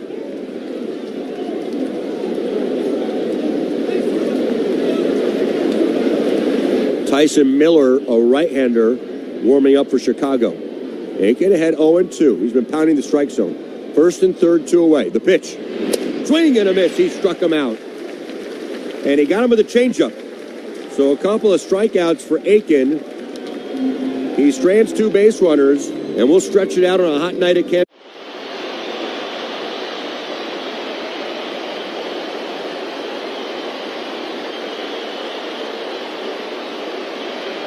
Your Orioles Radio Network. There he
News Radio 1090, FM 101.5, and the WBAL app. Well, the Orioles finally into the Chicago bullpen as they come to bat in the bottom of the 7th. There'll be Tyson Miller coming on, relieving Jamison Tyone, who was really good and seemed to get stronger as the start went on. 6 innings, 4 hits, 2 earned runs, just 1 walk, 7 strikeouts, 88 pitches on a very sticky night for baseball, 64 of them strikes. Orioles down by 5, and now they're going to work against Tyson Miller, a right-hander, making his 28th appearance between the Mariners and now Cubs, having a good season, 2.3 ERA, 31 1/3 innings. He has allowed 5 home runs, but opponents hitting less than 200 against him as Westberg looks at a strike on the inner half. Westberg homered in his first at-bat back in the 7th. This is someone who was chosen for the All-Star team moments before first pitch. And he loops his foul out of play off to the right. 0-2 to Jordan, who's having a tremendous season.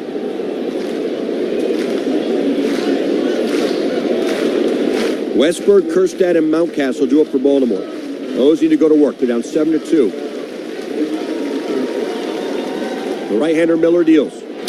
And Jordan pops this up on the infield. The second baseman, Horner, doesn't have to move. He's under it, sticks his glove up, and that's out number 1. Heston Kjerstad will bat. Time right now for the out-of-town scoreboard is presented by Navy Football. Navy Football mini plan and single game tickets are on sale now. The season opens August 31st against Bucknell, and you won't want to miss all the exciting action in historic Annapolis at Navy Marine Corps Memorial Stadium. Get your tickets at NavySports.com. Heston, a cut and a miss. 0-1 to Kjerstad. Final week before the All-Star break in Major League Baseball. Everything in the first half wraps on Sunday. This breaking ball runs inside. It's 1-1.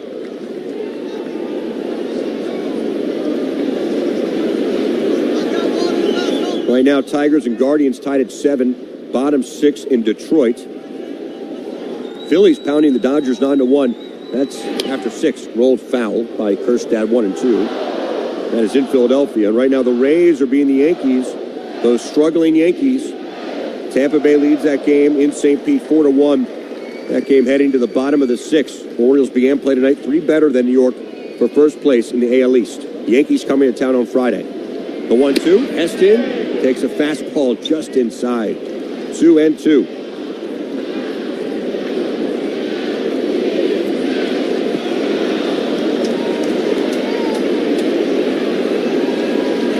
Miller. His pitch.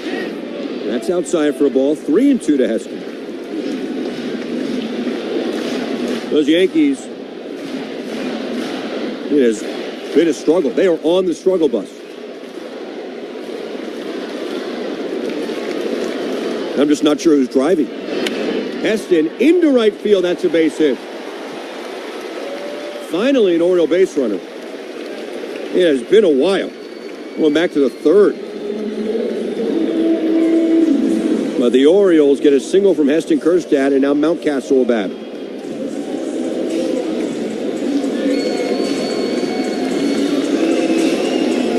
And it's been a big stretch, Brett. Go back to what you're saying for the Yankees. They've got 6 games inside the American League East to finish things out. They begin in St. Petersburg, and then they come here.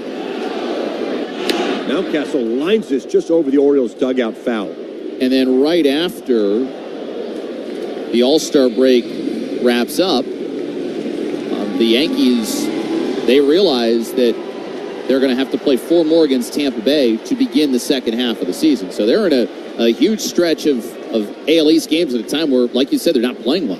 The 0-1. Mountcastle loops this shallow right. Long run for the right fielder Suzuki, and he will get there and make the catch right in front of the second baseman Horner. They're 2 away. And oddly enough, I mean, the Orioles are 5-2 against New York this season, Jeff. But the Yankees are 13-16 against the East. So you look at any tiebreaker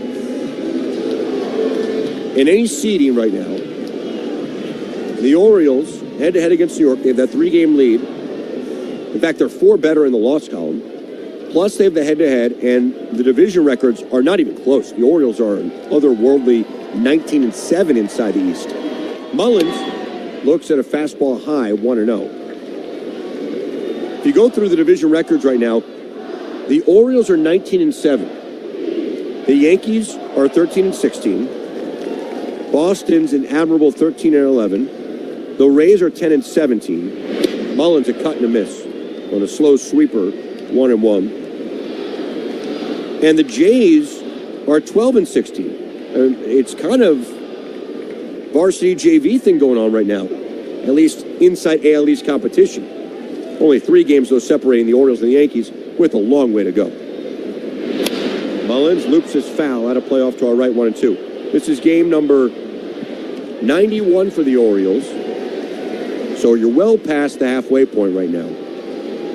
Even though the All-Star break is another 6 games away, including this one.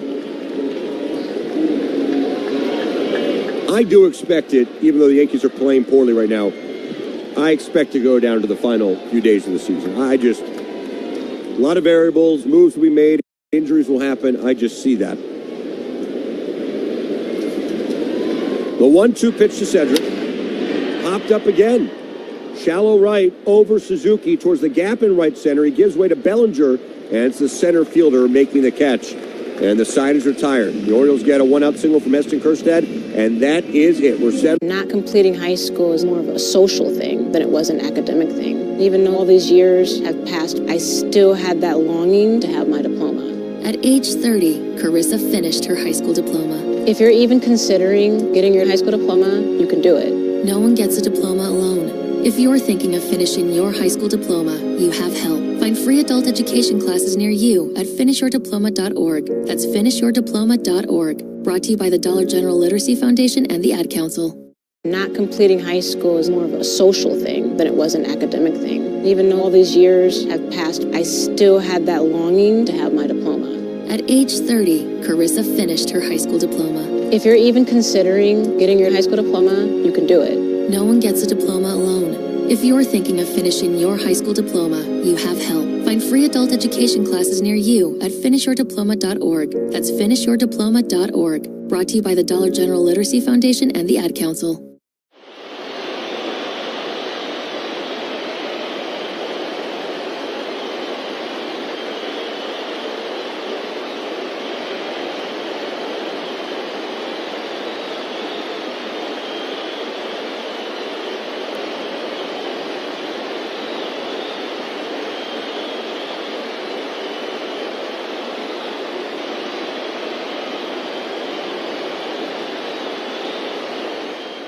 And Superbook Sports. Visit superbook.com for terms and conditions. Gambling problem? Call 1-800-GAMBLER. Hi, this is Tori Snell. Be sure to catch my show weekday afternoons from 2 to 6 p.m. on WBAL Radio.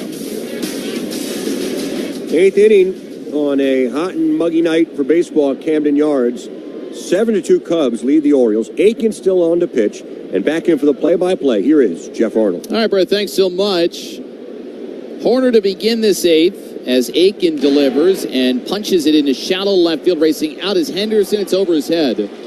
Feathered in there by Nico Horner, who tried to do that earlier, and Anthony Santander made a diving catch in right, but that one was perfectly placed into the shallow outfield. Leadoff man on base, and Michael Bush is coming up to the plate. A game that featured a lot of offense for Chicago in the first 4 innings. They get 7 runs. And then on the mound, Jamison Tyone delivers his 6th consecutive quality start. Here's Michael Bush, who swings and misses for a first pitch slider from Keegan Aiken, 0-1. Aiken did a nice job to work around runners at the corners in the last inning, had a couple of strikeouts. Check on Horner at first base, the pitch, and the 0-1 slider, close but outside. Pitch that has at times been called strikes tonight, but a little too far outside, evidently, for Stu Sherwater. 1 ball, 1 strike. Check of the runner at first. The pitch. That's a line drive over the jump of Urias and into left field. Kjerstad comes in to field it. So that ball hit a little more soundly by Bush. He sends it into left, and the first 2 on base with nobody out. And now you deal with Cody Bellinger, who, unlike a lot of left-handed hitters, enjoys it when he is facing southpaws. That's your Bellinger against lefties. He's hitting .326 as this is inside. 1 ball and no strikes. And his .326 mark against lefties, the 4th highest among big league hitters. It's Horner at second, Bush at first. Pitch. And Bellinger skies it into short right field, backing up a few steps as Wes Bergenfield fly is called. The 2-handed catch is made for the first out of the top of the 8th. Most families stop by the Haichu Kids Corner located near Gate C. Popular activities include the Birdhouse, an interactive treehouse activity center, jungle gym, and more. Visit the Haichu Kids Corner during your next Orioles game. And that is, remember, for kids, not for the kids at heart. An important distinction.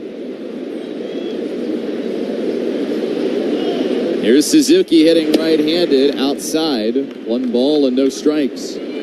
Suzuki drove in a run as part of the 2-run third for Chicago. Dean Kramer knocked out of the game after allowing 7 runs. 5 were earned over 4 innings. The 1-0 pitch. Fouled off first base side. 1 ball and 1 strike. Tomorrow, the Orioles are going to send Corbin Burns to the mound. Chance that he could be starting the All-Star game for the Orioles, and it's going to be the final start that he makes of the first half for the team, and he'll face the left-hander Shota Imanaga. 1-1 pitch. Outside corner for a strike. It's 1-2. And even though Corbin Burns and his wife just had twins, he was encouraged to go and participate in the game. It was an honor when you get a chance to go. There have been some years where Burns has gone and not pitched. There are other years he has pitched. 1-2 pitch, fouled straight back by Suzuki. 1-2, and then Imanaga has been one of the National League's best starting pitchers in the National League the first half this year. And after some folks, I think, were skeptical about him joining the Cubs, the 1-2 pitch, driven foul, right side and out of play, and feeling like he'll probably be a back-end rotation starter for your Imanaga. Got off to an incredible start and has been one of the reasons why the Cubs starting rotation has had a good year. 2 on, 1 out. It's a 7-2 game. Cubs lead. The pitch home, popped up foul. Comes back towards the press box, and Suzuki will force Aiken to throw pitch number 7. Japanese native.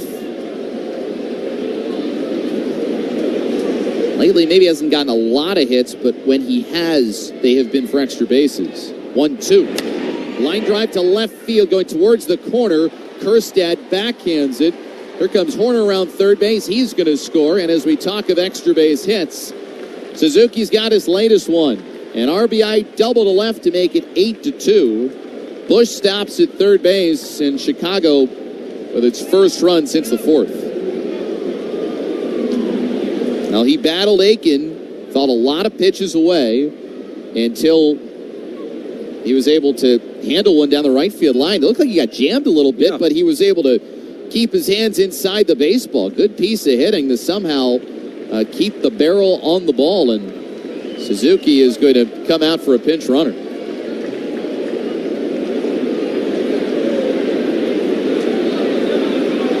Now, Pete Crow Armstrong will come on and pinch run for Suzuki.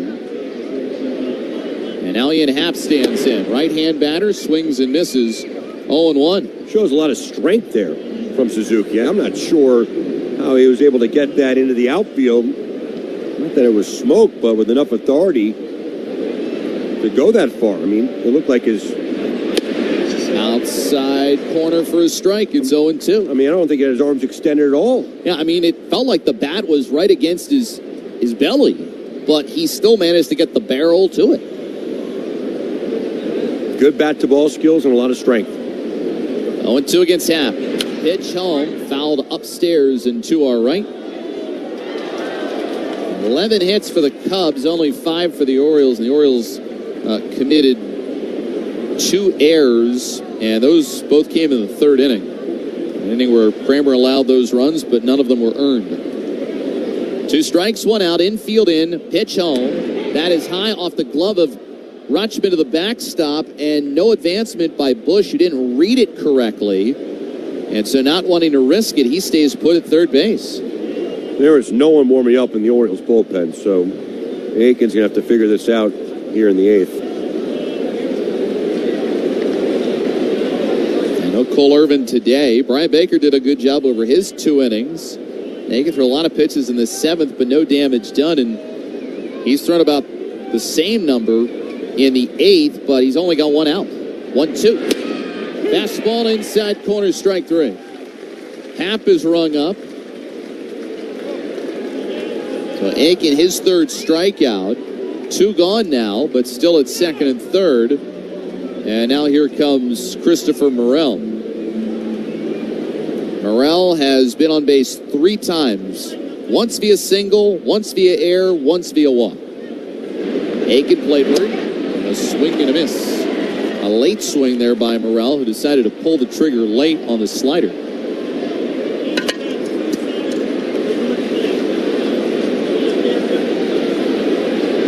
Taking the stocky lefty. Sets just below 45 of his jersey, and that's outside. 1 ball and 1 strike. Now Morel with the big league Cubs, and then he's got a brother who has spent time with the minor league Cubs. 1-1 pitch. Check swing, they appeal, and he went. Says Mark Carlson. A sword, if you will.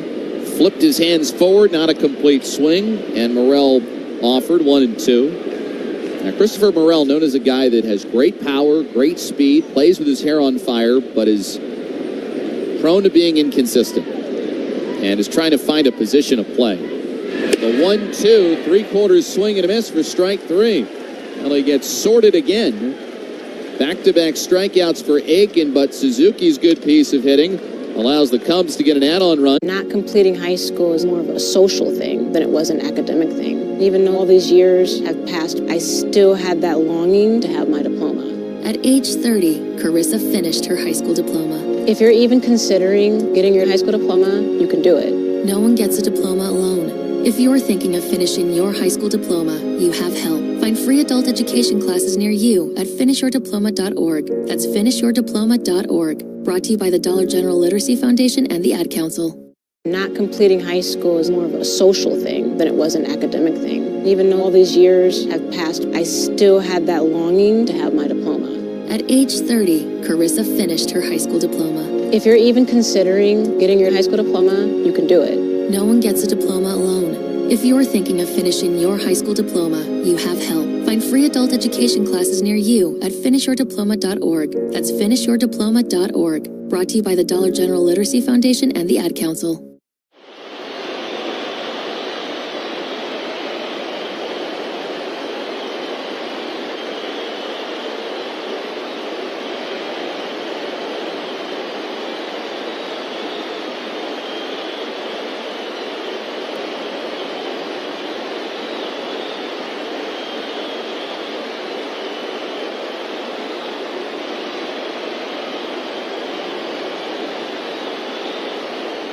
Your auto loan today. Enjoy the ride with Point Breeze Credit Union. Orioles baseball is here on WBAL News Radio. This copyright broadcast is presented by the authority of the Baltimore Orioles and may not be reproduced or retransmitted in any form, and the accounts and descriptions of this game may not be disseminated without the express written consent of the Baltimore Orioles. Brent, thanks for that. As we start the bottom of the 8th inning, Cubs 8 and the Orioles 2. And the new pitcher for the Cubs, after Tyson Miller worked a scoreless 7th inning with 1 hit allowed, it is Mark Leiter Jr. who comes off the injured list today. 32 games on the year so far. And that is outside to Urias for ball 1. This pitching change brought to you by Point Breeze Credit Union. Leiter, he was dealing with a right forearm strain. The 1-0, and there's a ground ball headed out to third base. One big hop for Mastroboni, throws to first, and retires his counterpart for out number 1. So far, Cubs relievers have allowed just 1 hit, and overall, the Orioles have managed just the 1 hit since the 3rd inning. Here's a pitch to Henderson, and taking all the way, it's a fastball strike in from Leiter, 0-1.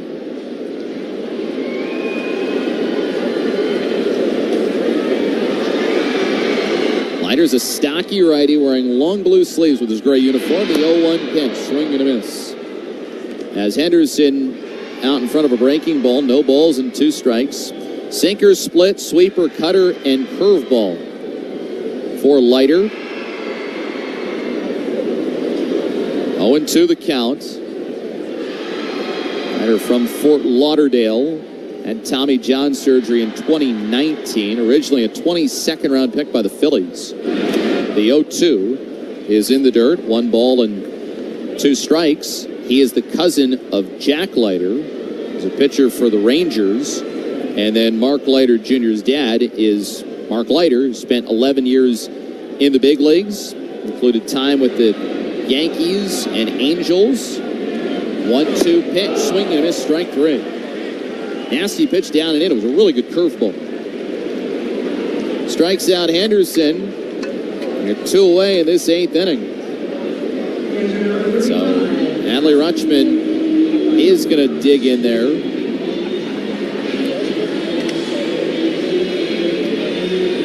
Rutschman 2 for 3 in the game. Both of his hits singles. 8-2 Chicago.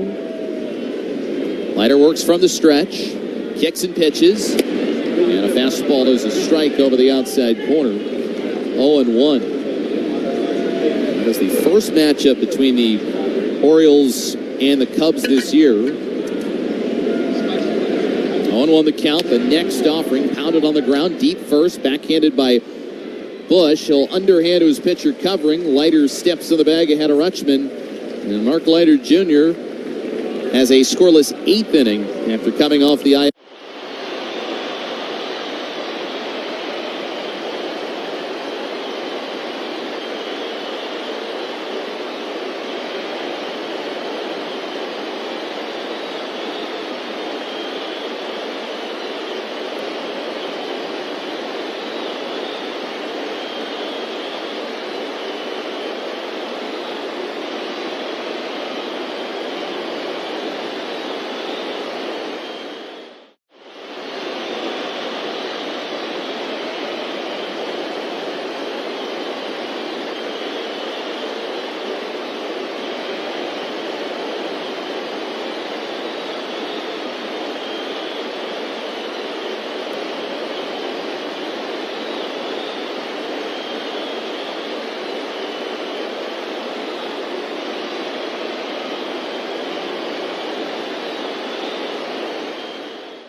Highs and grab a delicious fresh pizza. Download the Highs app and buy 5 personal pizzas and get the 6th free. Listen to the C4 and Brian Neiman Show right here at WBAL News Radio 1090 and FM 101.5. The 9th inning call to action is inspired by Catholic Charities' movement to love your neighbor. Together, we can have a positive impact and make our community stronger. Get involved with Catholic Charities and love your neighbor at cc-md/love. Hey, love you, neighbor. 28th appearance for Tate. He's worked to a 4.31 ERA. Opponents at 2.68 against him. You may not want to say it, but I know you're going to say it at some point. I was so close that time, and then I got tongue-tied. I mean, unlike some people, you know, like when you go out on that date where you decide, I'm finally going to tell her. You're going to say love her. I'm willing to throw it out there. As a breaking ball is a strike over the outside corner into Dansby Swanson, 0-1, realizing that I may not get, at least right now, an I love you return. It's a pretty big matzo ball hanging out there, yes, Georgia boy. Yes, it is. Here's the 0-1. Check swing. Looked like he went, and they appeal, and he did. Says first base umpire Mark Carlson. And it's no balls and 2 strikes. Third reliever that the Orioles have used, Brian Baker and Keegan Aiken have combined for 4 innings of 1-run baseball after Dean Kramer made it only 4 and allowed the 7 runs, 5 earned, and threw a lot of high-stress pitches. 0-2 the count on Swanson. The pitch, and it's popped up foul off to the first base seats.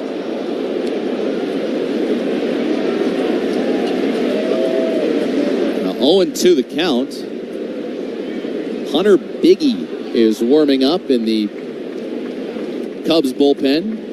Here's the 2-strike offering. Front door breaking ball stays inside. 1 ball and 2 strikes. And if Biggie ends up coming in the game for Chicago, it would be his major league debut. Taylor High Black Sox kicks, delivers on 1-2, and a swing and a miss, strike 3. Goes to the sweeper and strikes Swanson out. So after Swanson got on base his first 2 times up, he has struck out 3 straight at-bats. And it means that Miles Mastrobuoni is going to bat.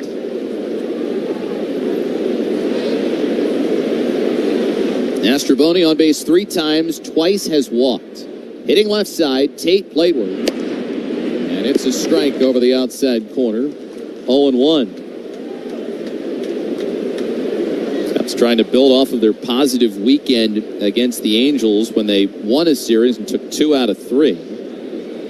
The 0-1. Breaking ball's a strike over the outside edge, 0-2. And some of it about whether or not they're going to buy or sell is, can they finally win a series on the road? They come in having lost 7 straight road series.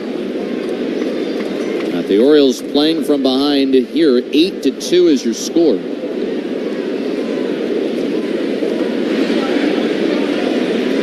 Two strikes the count on Mastrobuoni. With Nito waiting on deck, the 0-2 offering is outside. 1 ball and 2 strikes. Right now the Cubs 11 games back of first place Milwaukee, 5.5 back of the final National League wild card spot. 1-2, way outside with a changeup. 2 balls and 2 strikes. They're a team that, even if they buy, they're a long ways out. St. Louis Cardinals have also played a lot better, so that makes things all that more difficult on the Cubs. 2-2. Little check swing floater into left. That'll get down for a single. Mastrobuoni, it was simple. Just put bat to ball there with 2 strikes. And for the second time in 3 innings, he's got an opposite field base hit. As we pause 10 seconds for station identification on the Orioles radio network. Hey-o, fans, aren't these days at the yard just the best? The sweet smells of peanuts and popcorn, orange to the right. WBAL, WIYY HD2 Baltimore. This is WBAL News Radio 1090 and FM 101.5. Nino fouls it away. No balls and a strike alongside Brett Hollander and Ribeye Reese Levin. Jeff Arnold with you. It's an 8-2 game. The Cubs have got the lead as we play in the 9th inning. 1 out. The 0-1 pitch from Tate. A swing and a miss. Nino cuts through a sweeper. No balls, 2 strikes. As for Chicago, 7 of their 8 runs came in the first 4 innings against Dean Kramer.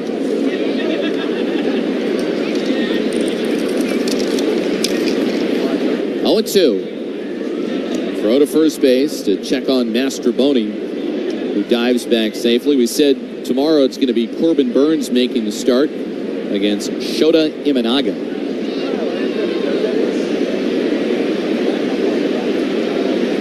0-2 in the dirt. Runner was going, and he's going to make it safely as Rutschman couldn't pick it clean. It's a sweeper in the dirt.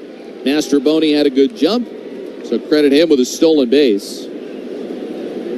Ball and 2 strikes against Tomas Nito. Corbin Burns getting the news on Sunday that he would be going to the All-Star game. 1-2 way outside. Nice backhanded peck by Rutschman. 2 balls and 2 strikes. Very surprising, and although Orioles players wanted to keep their opinions to themselves, I think some anger and frustration that at least until right before the game today, you had only 3 picks. 2-2 pitch, line drive in the left field, base hit. They're going to hold up Mastrobuoni at third. Kerstead comes in throwing, and it's grabbed in front of the cutout by Urias. Nito's got his first hit. First and third one out. It's back to the top of the card for Nico Horner with the Orioles down 6 runs. But it's nice to see that one player among that group was finally added. Because with Jordan Westberg, it looked kind of bad. I know he's a finalist for third base, but when you compared maybe how he was doing and his versatility with somebody like Marcus Semien, numbers weren't particularly close. Pitch home. Grounded foul at home plate for strike 1. Now I think the hope is that there are other guys out there, but the one who seems like he got slighted the most was Craig Kimbrell. Yeah, that one was kind of obvious because you can look at the numbers head-to-head against Clay Holmes, the Yankees, and Kimbrell's just better across the board. 0-1. Grounded out to third base. Big hop for Urias. Throws to second one. Turn to first. Double play. Cubs are going to hold just to be sure, but at least for the moment, the inning is over. Not completing high school is more of a social thing than it was an academic thing. Even though all these years have passed, I still had that longing to have my diploma. At age 30, Carissa finished her high school diploma. If you're even considering getting your high school diploma, you can do it. No one gets it. About to announce that the Cubs want to challenge probably Chicago both calls. Is challenging the out call at first base. Yeah, so they'll challenge the out call at first base, and we'll wait. So what this would mean, too, is that Mastroboni would come down to score, and that would extend the Cubs lead even further.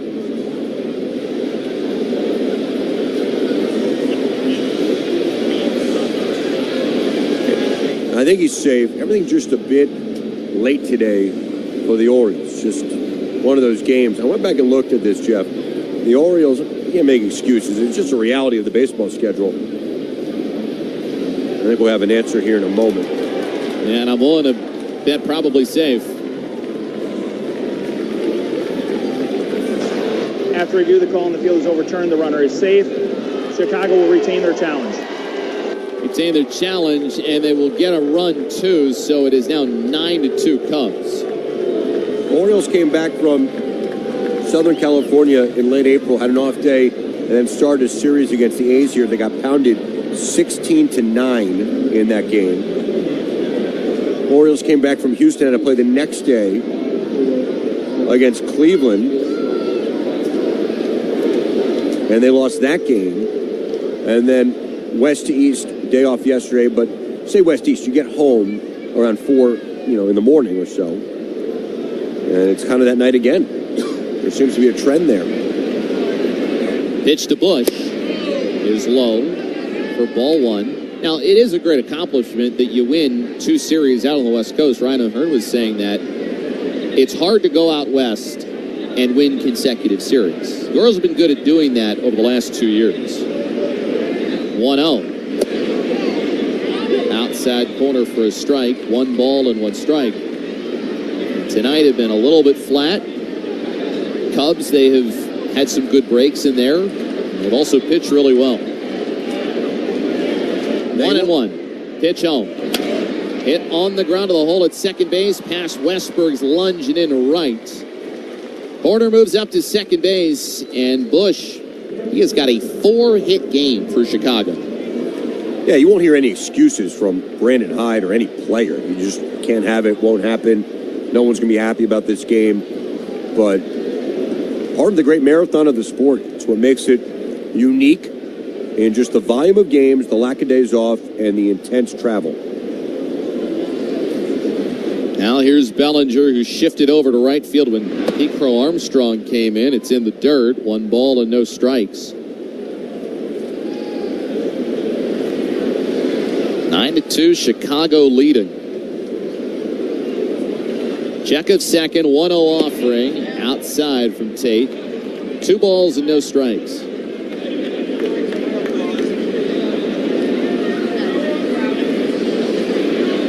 Tate has thrown 22 pitches in this inning.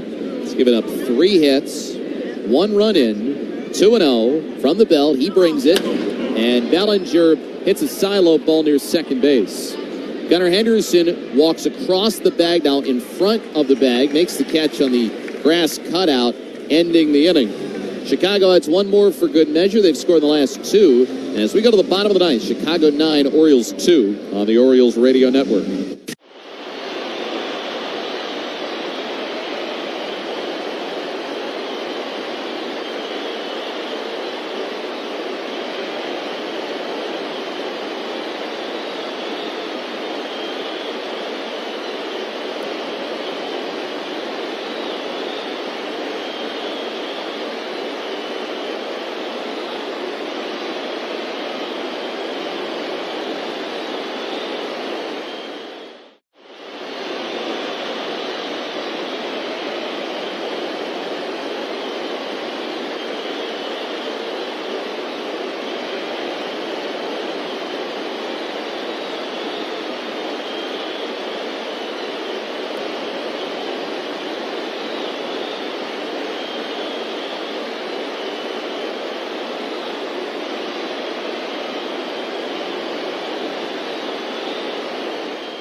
md.org. I'm Tony Thornton. Get traffic updates with me weekday mornings with C4 and Ryan Neiman on WBAL News Radio. Major League Baseball is taking over Texas, where the game's biggest events. The action begins with the T-Mobile Home Run Derby on ESPN, July 15 at 8 p.m. Eastern. Then catch the 94th MLB All-Star Game presented by MasterCard, July 16 at 7 p.m. Eastern on Fox. Brett, thanks for that. Major League debut for Hunter Biggie. He comes on to pitch the bottom half of the ninth inning with the Cubs in the driver's seat, leading 9-2. And for Biggie, had his contract selected on Sunday. He was pitching at AAA, and there had a .77 ERA, just one earned run allowed in 11 2/3 innings. His first batter he'll face in the big leagues is Anthony Santander. Biggie's pitch is 98 at the knees for a called strike one. So welcome to the major leagues, Hunter Biggie. Bearded right-hander, works from the stretch, long blue sleeves, 0-1, hack through and missed. Fastball at 98. It's no balls and 2 strikes. He had a strikeout rate of 44% at AAA. Here's the 0-2. Santander lays off 100 there from Biggie. 1 ball and 2 strikes. Opponents at AAA hit .054 against him, so the .054 batting average against. The 1-2, little cue shot off the end of the bat, rolling foul, wide of third base in the grass, 1-2. The the .054 average and the 44% strikeout rates, they were the best mark and the second best mark by any AAA pitcher. A 1-2. Santander off the fist, pops it up behind home. Coming back towards the screen as Nito makes a basket catch near the bricks, close to Ryan O'Hearn, the Orioles on-deck hitter. So Biggie retires the first major league hitter that he faces. And now he's going to face Ryan O'Hearn. Smart guy. Biggie is a Harvard man. Former All-Ivy League selection. And the Cubs made him a 12th round pick in 2019. Ratcheted foul down the right field line by O'Hearn off the net. Strike one. Now, it's interesting, Jeff. I saw on the notes and on the front page of the Cubs notes, it says an Ivy League debut. And I was reading all about Hunter Biggie. And I was thinking, that's pretty clever of the Cubs. They probably say this for everyone who debuts. 0-1, top of the zone for a strike, 0-2. Referencing the Ivy at Wrigley Field. But they actually meant he's an Ivy Leaguer. That's right. But it's also something that works and cuts in 2 directions, so that's even better. 0-2 pitch, swinging a foul to the screen. It remains 0-2. You know, Ivy League debut, you play for the Chicago Cubs. That's what Wrigley Field is known for. Some kind of symmetry there. Yeah.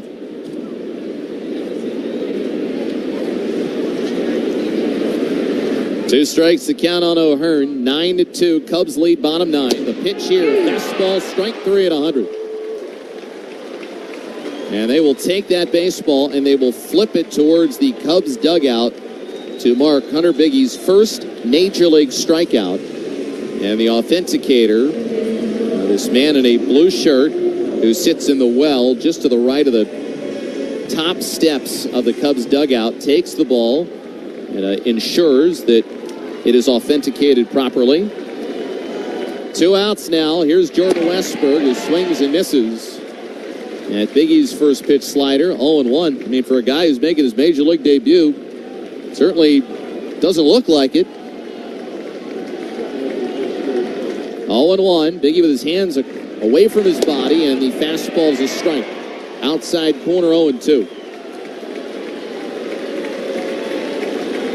Orioles have dropped to 57-34 on the season. Okay, now the Rays lead in the Yankees 4-3 in the 8th. 0-2 pitch. in the dirt. That might have gone in the grass, and it went off of Nito to the backstop. While the Red Sox currently holding an 11-5 lead over the Oakland A's. That one is in the 6th inning at Fenway Park. Ball and 2 strikes, 2 outs. Pitch home, rolled on the ground to shortstop. Fielded by Dansby. Swanson, he picks, tosses to first base. Westberg is out, and the Orioles fall in the first game of this series to the Chicago Cubs by a final of 9-2. Most of the damage for Chicago in the first 4 innings, while Jamison Tyone delivers his 6th consecutive quality start as Chicago wins it big tonight here in Baltimore. Cubs 9, Orioles 2. It is a final. Come back with the totals next on the Orioles Radio Network. When you go to the movies, you eat popcorn. When you want a sweet treat on a stick, you have a popsicle. And when you want to have fun, you play new cash from the Maryland Lottery. There are 4 cash drawings a day. For each drawing, you just pick a number from 1 to 15 for a chance to win up to $2,500. Put a little in your day. Go to any Maryland Lottery retailer and say, "Cash, please." And if your sound effect is not completing high school is more of a social thing than it was an academic thing. Even though all these years have passed, I still had that longing to have my diploma. At age 30, Carissa finished her high school diploma. If you're even considering getting your high school diploma, you can do it. No one gets a diploma alone. If you're thinking of finishing your high school diploma, you have help. Find free adult education classes near you at finishyourdiploma.org. That's finishyourdiploma.org. Brought to you by the Dollar General Literacy Foundation and the Ad Council.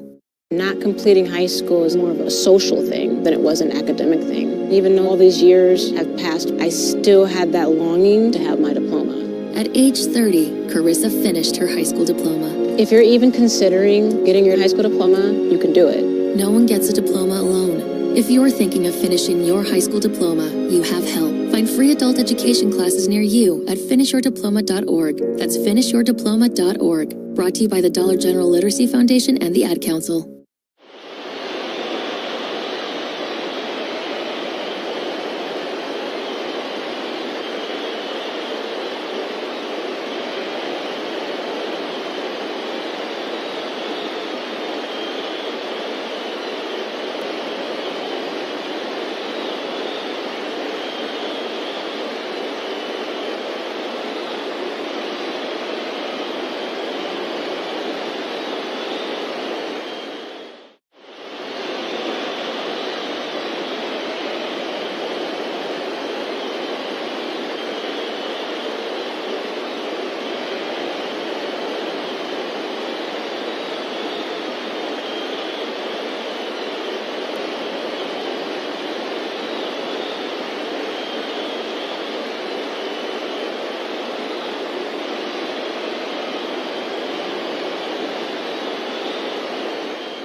For your next road trip, or the 24 Tacoma, now available with turbocharged power, or the all-new 2025 Camry, because every day deserves more fun.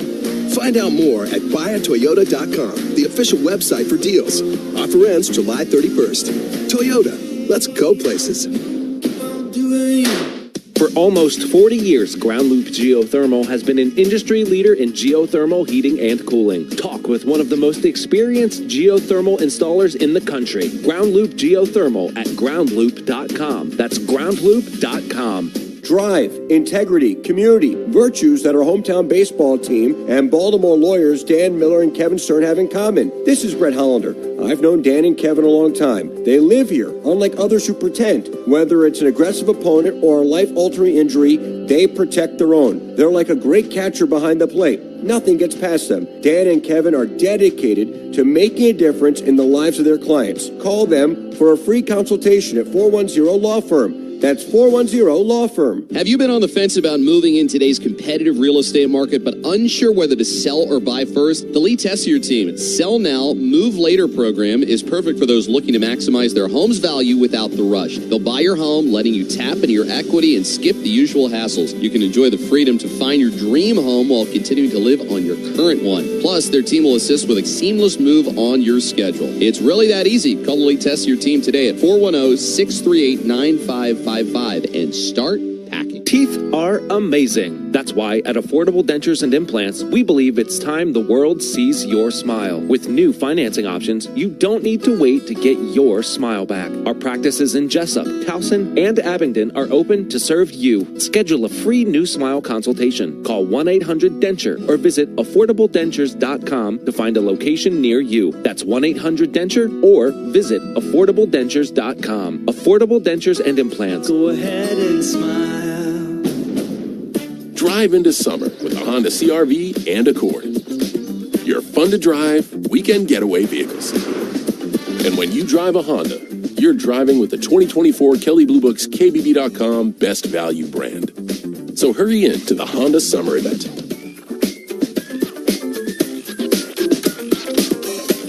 See dealer for financing details based on 2024 Consumer Choice Awards from Kelley Blue Book. Visit kbb.com for more information.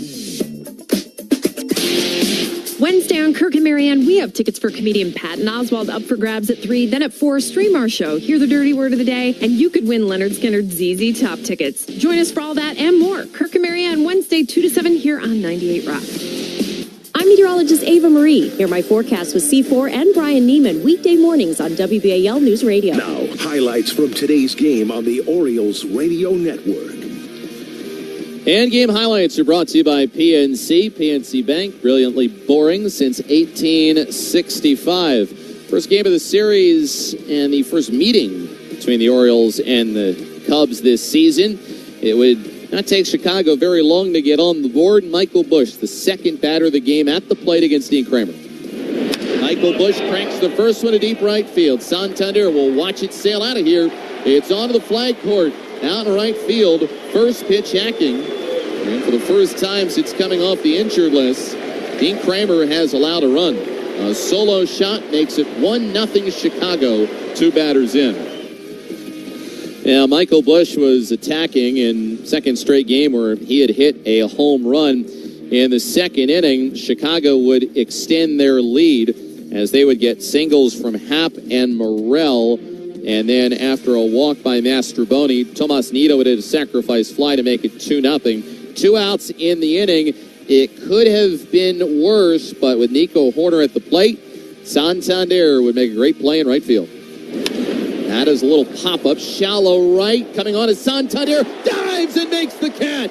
A little belly flop into the shallow outfield. He takes away a hit, and he also takes away a Cubs run. Yeah, and that's the play of the day brought to you by Von Paris, the official moving partner of the Orioles. Contact Von Paris at vonparis.com. Orioles trying to get the offense going. Bottom of his second inning, Jordan Westberg would be leading things off. Found out right before the game that he had been added to the All-Star team to give the Orioles 4 All-Stars. He would be facing off against Jamison Tyone, down on the count 1-2. Hit in the air, deep left center field. Headed towards the Orioles bullpen. And this one is going to sail out of here just to the left of the pen. Well, on the day where he is named an All-Star, Jordan Westberg, double the fun. He's got a home run. And the Orioles slice the Cubs lead in half. It is now 2-1. Yeah, and Jordan Westberg, he is who is hot for the O's. Today's Who is Hot brought to you by MDTA Baseband, crossing the Bay Bridge. Call 1-877-BASEBAND for traffic updates. Now, the Orioles were down by a run in the third inning. Chicago would keep adding on. There were some issues defensively for the Orioles as Cody Bellinger singled and then got to second after Gunnar Henderson threw the ball away at shortstop. The next one up was Seiya Suzuki. 1-2. Line drive to left field going towards the corner. Kjerstad backhands it. Here comes Horner around third base. He's going to score. And as we talk of extra base hits, Suzuki's got his latest one. An RBI double to left to make it 8-2. Busch stops at third base, and Chicago with its first run since the fourth. Yeah, first run since the fourth inning. That would come a little bit later in the game from Seiya Suzuki. He would also have an RBI base knock in the third, and then the Cubs would get an additional run in that inning as well on a fielder's choice. So 4-1 at that point.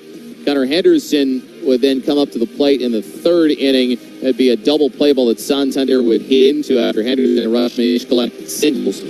So the Orioles had sliced the deficit down to 2 once again, but you would fast forward to the fourth inning, and Chicago, they would have 2 men on base with 2 outs, and Ian Happ trying to create some separation. Here it comes. And that's slammed into right field and deep, hooking for the corner, and that ball is gone. On a 1-2 pitch, a 3-run shot from Happ, and it's a 7-2 Cubs lead. Yeah, and that would kind of put it away from Chicago. They would get runs in innings 8 and 9, while on the mound, Jamison Tyone, 6 innings of 2-run baseball to give the Cubs a 9-2 victory tonight. 9 runs, 14 hits, no errors for the Cubs, 2.52 for the Orioles. Winning pitcher was Tyone, 6-4. The loser, Kramer, he is now 4-5. Time of game, 2 hours, 39 minutes, in front of 30,373. Coming up next, Brett Hollander on the Orioles Radio Network. Burke's Foods, the official hot dog of your Baltimore Orioles, will be grilling up fan favorites all season long. Burke's hot dogs feature nothing but the finest ingredients, and they're the only hot dogs sold at Camden Yards. Made with 100% premium cuts of beef, the perfect blend of seasoning and spices, absolutely no fillers, and always gluten-free. Burke's Foods is proud to be the official hot dog of your Baltimore Orioles. There he is, Agent 00 Chicken. Nothing can keep him from Royal Farms Chicken Palooza. Because right now, he can get a 3-piece world-famous chicken box for just $8, with a portion of each sale donated to a local charity. Plus, register to win world-famous chicken for a year. Come to Royal Farms Chicken Palooza. It's a real thriller, but it's only for a limited time. Real fresh, real fast. Royal Farms. 2024 Navy football season tickets and single game tickets are on sale now. Don't miss the Navy Midshipmen in action this fall. Purchase your tickets today at NavySports.com. NavySports.com.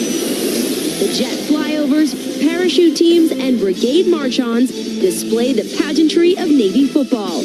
Don't miss all the exciting action in historic Annapolis. Get your tickets today at NavySports.com. The wait is over. Dell Technologies Black Friday and July deals are live. Check out incredible savings on select laptops and more, like the XPS 15, powered by Intel Core processors. The XPS 15 brings you the perfect balance of power and portability, plus stellar visuals and immersive sound. When you shop online at Dell.com/deals, you'll have access to exceptional tech and electronics, plus free shipping on everything. Don't miss out on Black Friday and July savings at Dell.com/deals. That's Dell.com/deals. I'm Brian Neiman. Join me weekday mornings 5:30 to 10 with C4 on WBAL Radio. Coming up, we'll hear from Orioles manager Brandon Hyde. This is the Orioles Radio Network.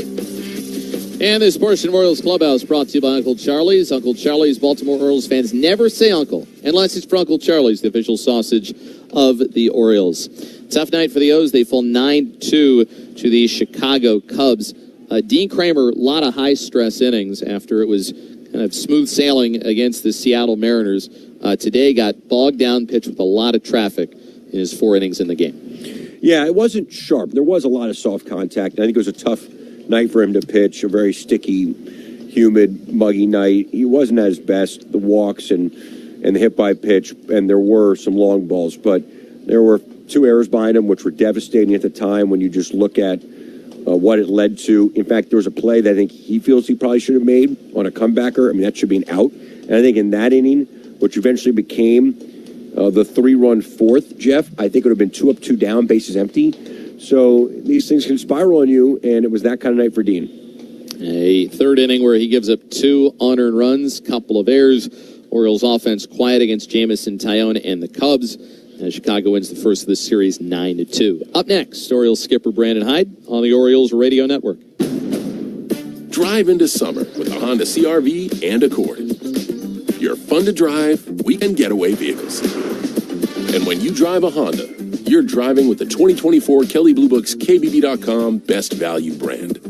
So hurry in to the Honda Summer Event.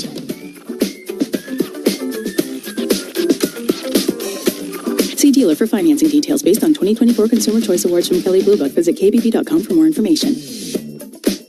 Hey, it's Brian Neiman. Tomorrow morning, we'll have the latest development as pressure mounts on President Biden. Plus, listen between 8 and 8:30 for a chance to win tickets to see the B-52s. C4 and Brian Neiman tomorrow morning, 5:30 to 10 on WBAL News Radio 1090 and FM 101.5. Get updates on the race for the White House with the combined resources of WBAL and ABC News. Your source for Commitment 2024 coverage. WBAL News Radio 1090 and FM 101.5. It's time to rock and roll up your sleeve for 98 Rock's annual Summer Blood Drive with the American Red Cross, July 10th through 12th at White Marsh Mall, Best Western Westminster, and Village Commons Community Center in Gambrills. The need for blood is great in the summer, and to say thanks, all donors get a special edition 98 Rock Red Cross t-shirt, a movie ticket for Twisters, an umbrella, and can enter to win a pair of front row tickets to Creed. Make your appointment at redcrossblood.org using sponsored code 98ROCK. My employees keep getting fake emails that look like they're coming from me, advising them to buy gift cards. My IT guys say they can't do anything about it, and I should just tell my staff to look out for scams. Sound familiar? Now Technologies is a managed service provider that has the solution you're asking for. Don't settle for ignoring impersonation, phishing, and malware that infiltrates your business mailbox. Call NTI at 410-844-4222 or visit them online at nowtex.com. Need a little peace and quiet? Revitalize your spirit as you explore our winding country roads and make your way to our charming shops and cozy eateries. Here, everyone from the solo adventurer to lively families can experience rejuvenation and our timelessness. Lancaster County, Pennsylvania is an affordable haven for your next getaway. Visit discoverlancaster.com for more of what Lancaster County has to offer. At Johns Hopkins Orthopedics, we know no athlete is immune to injuries. Whether it's Little League or Major League, we offer tailored treatments to help you and your family reach your goals. Surgeons, specialists, and researchers all at the top of their game. Our team of experts are here for you. No matter your skill level, our orthopedic specialists can help you stay in the game you love. Johns Hopkins Orthopedics. To learn more, visit hopkinsmedicine.org/ortho today. That's hopkinsmedicine.org/ortho. The home of the Orioles, WBAL News Radio. Hear every Baltimore Orioles game home and away right here. The Orioles Clubhouse Show continues on the Orioles Radio Network. Orioles fall tonight to the Chicago Cubs, 9-2, the final in this one. The Orioles made a couple of errors tonight. There were some walks, hit by pitch, and they didn't do a whole lot offensively, just 5 hits, and it all adds up to an Orioles loss. And it's time to hear from Orioles manager Brandon Hyde, who's meeting with the media. Yeah, I mean, he just wasn't as sharp as he was in the outing against Seattle. They gave up the homer to Bush, and then didn't get hit real hard. A lot of missed hits and fortunate breaks, I thought, for them. Really bad pitch to Happ in that spot. But just didn't like the split going really well in Seattle. I thought that was really inconsistent. The fastball just didn't have the same amount of life that he had. It's kind of searching out there for me. On a happy note, when did you find out that Westberg was? Before I answered the 5 questions in here, why he didn't make the team, which was putting me in a super awkward spot. I tried to do the best I could, but no, I just celebrated with him right before. It was actually right after you guys were interviewing him in the why he didn't make the team, and then I had to go answer why he didn't make the team when I knew he made the team. So it was. I'm happy he made the team. Was his reaction as we would expect, like pretty stoic? No, not stoic. I think it's as happy as. I don't think he gets real excited. I mean, but he was very, very happy, and he was looking forward to calling people back at home and telling them. So it was a great moment. Can we still trust you when you tell us stuff? Well, I can't. When I'm under order to not ever say anything until something's announced, it's an awkward situation to be in. So that was one of those.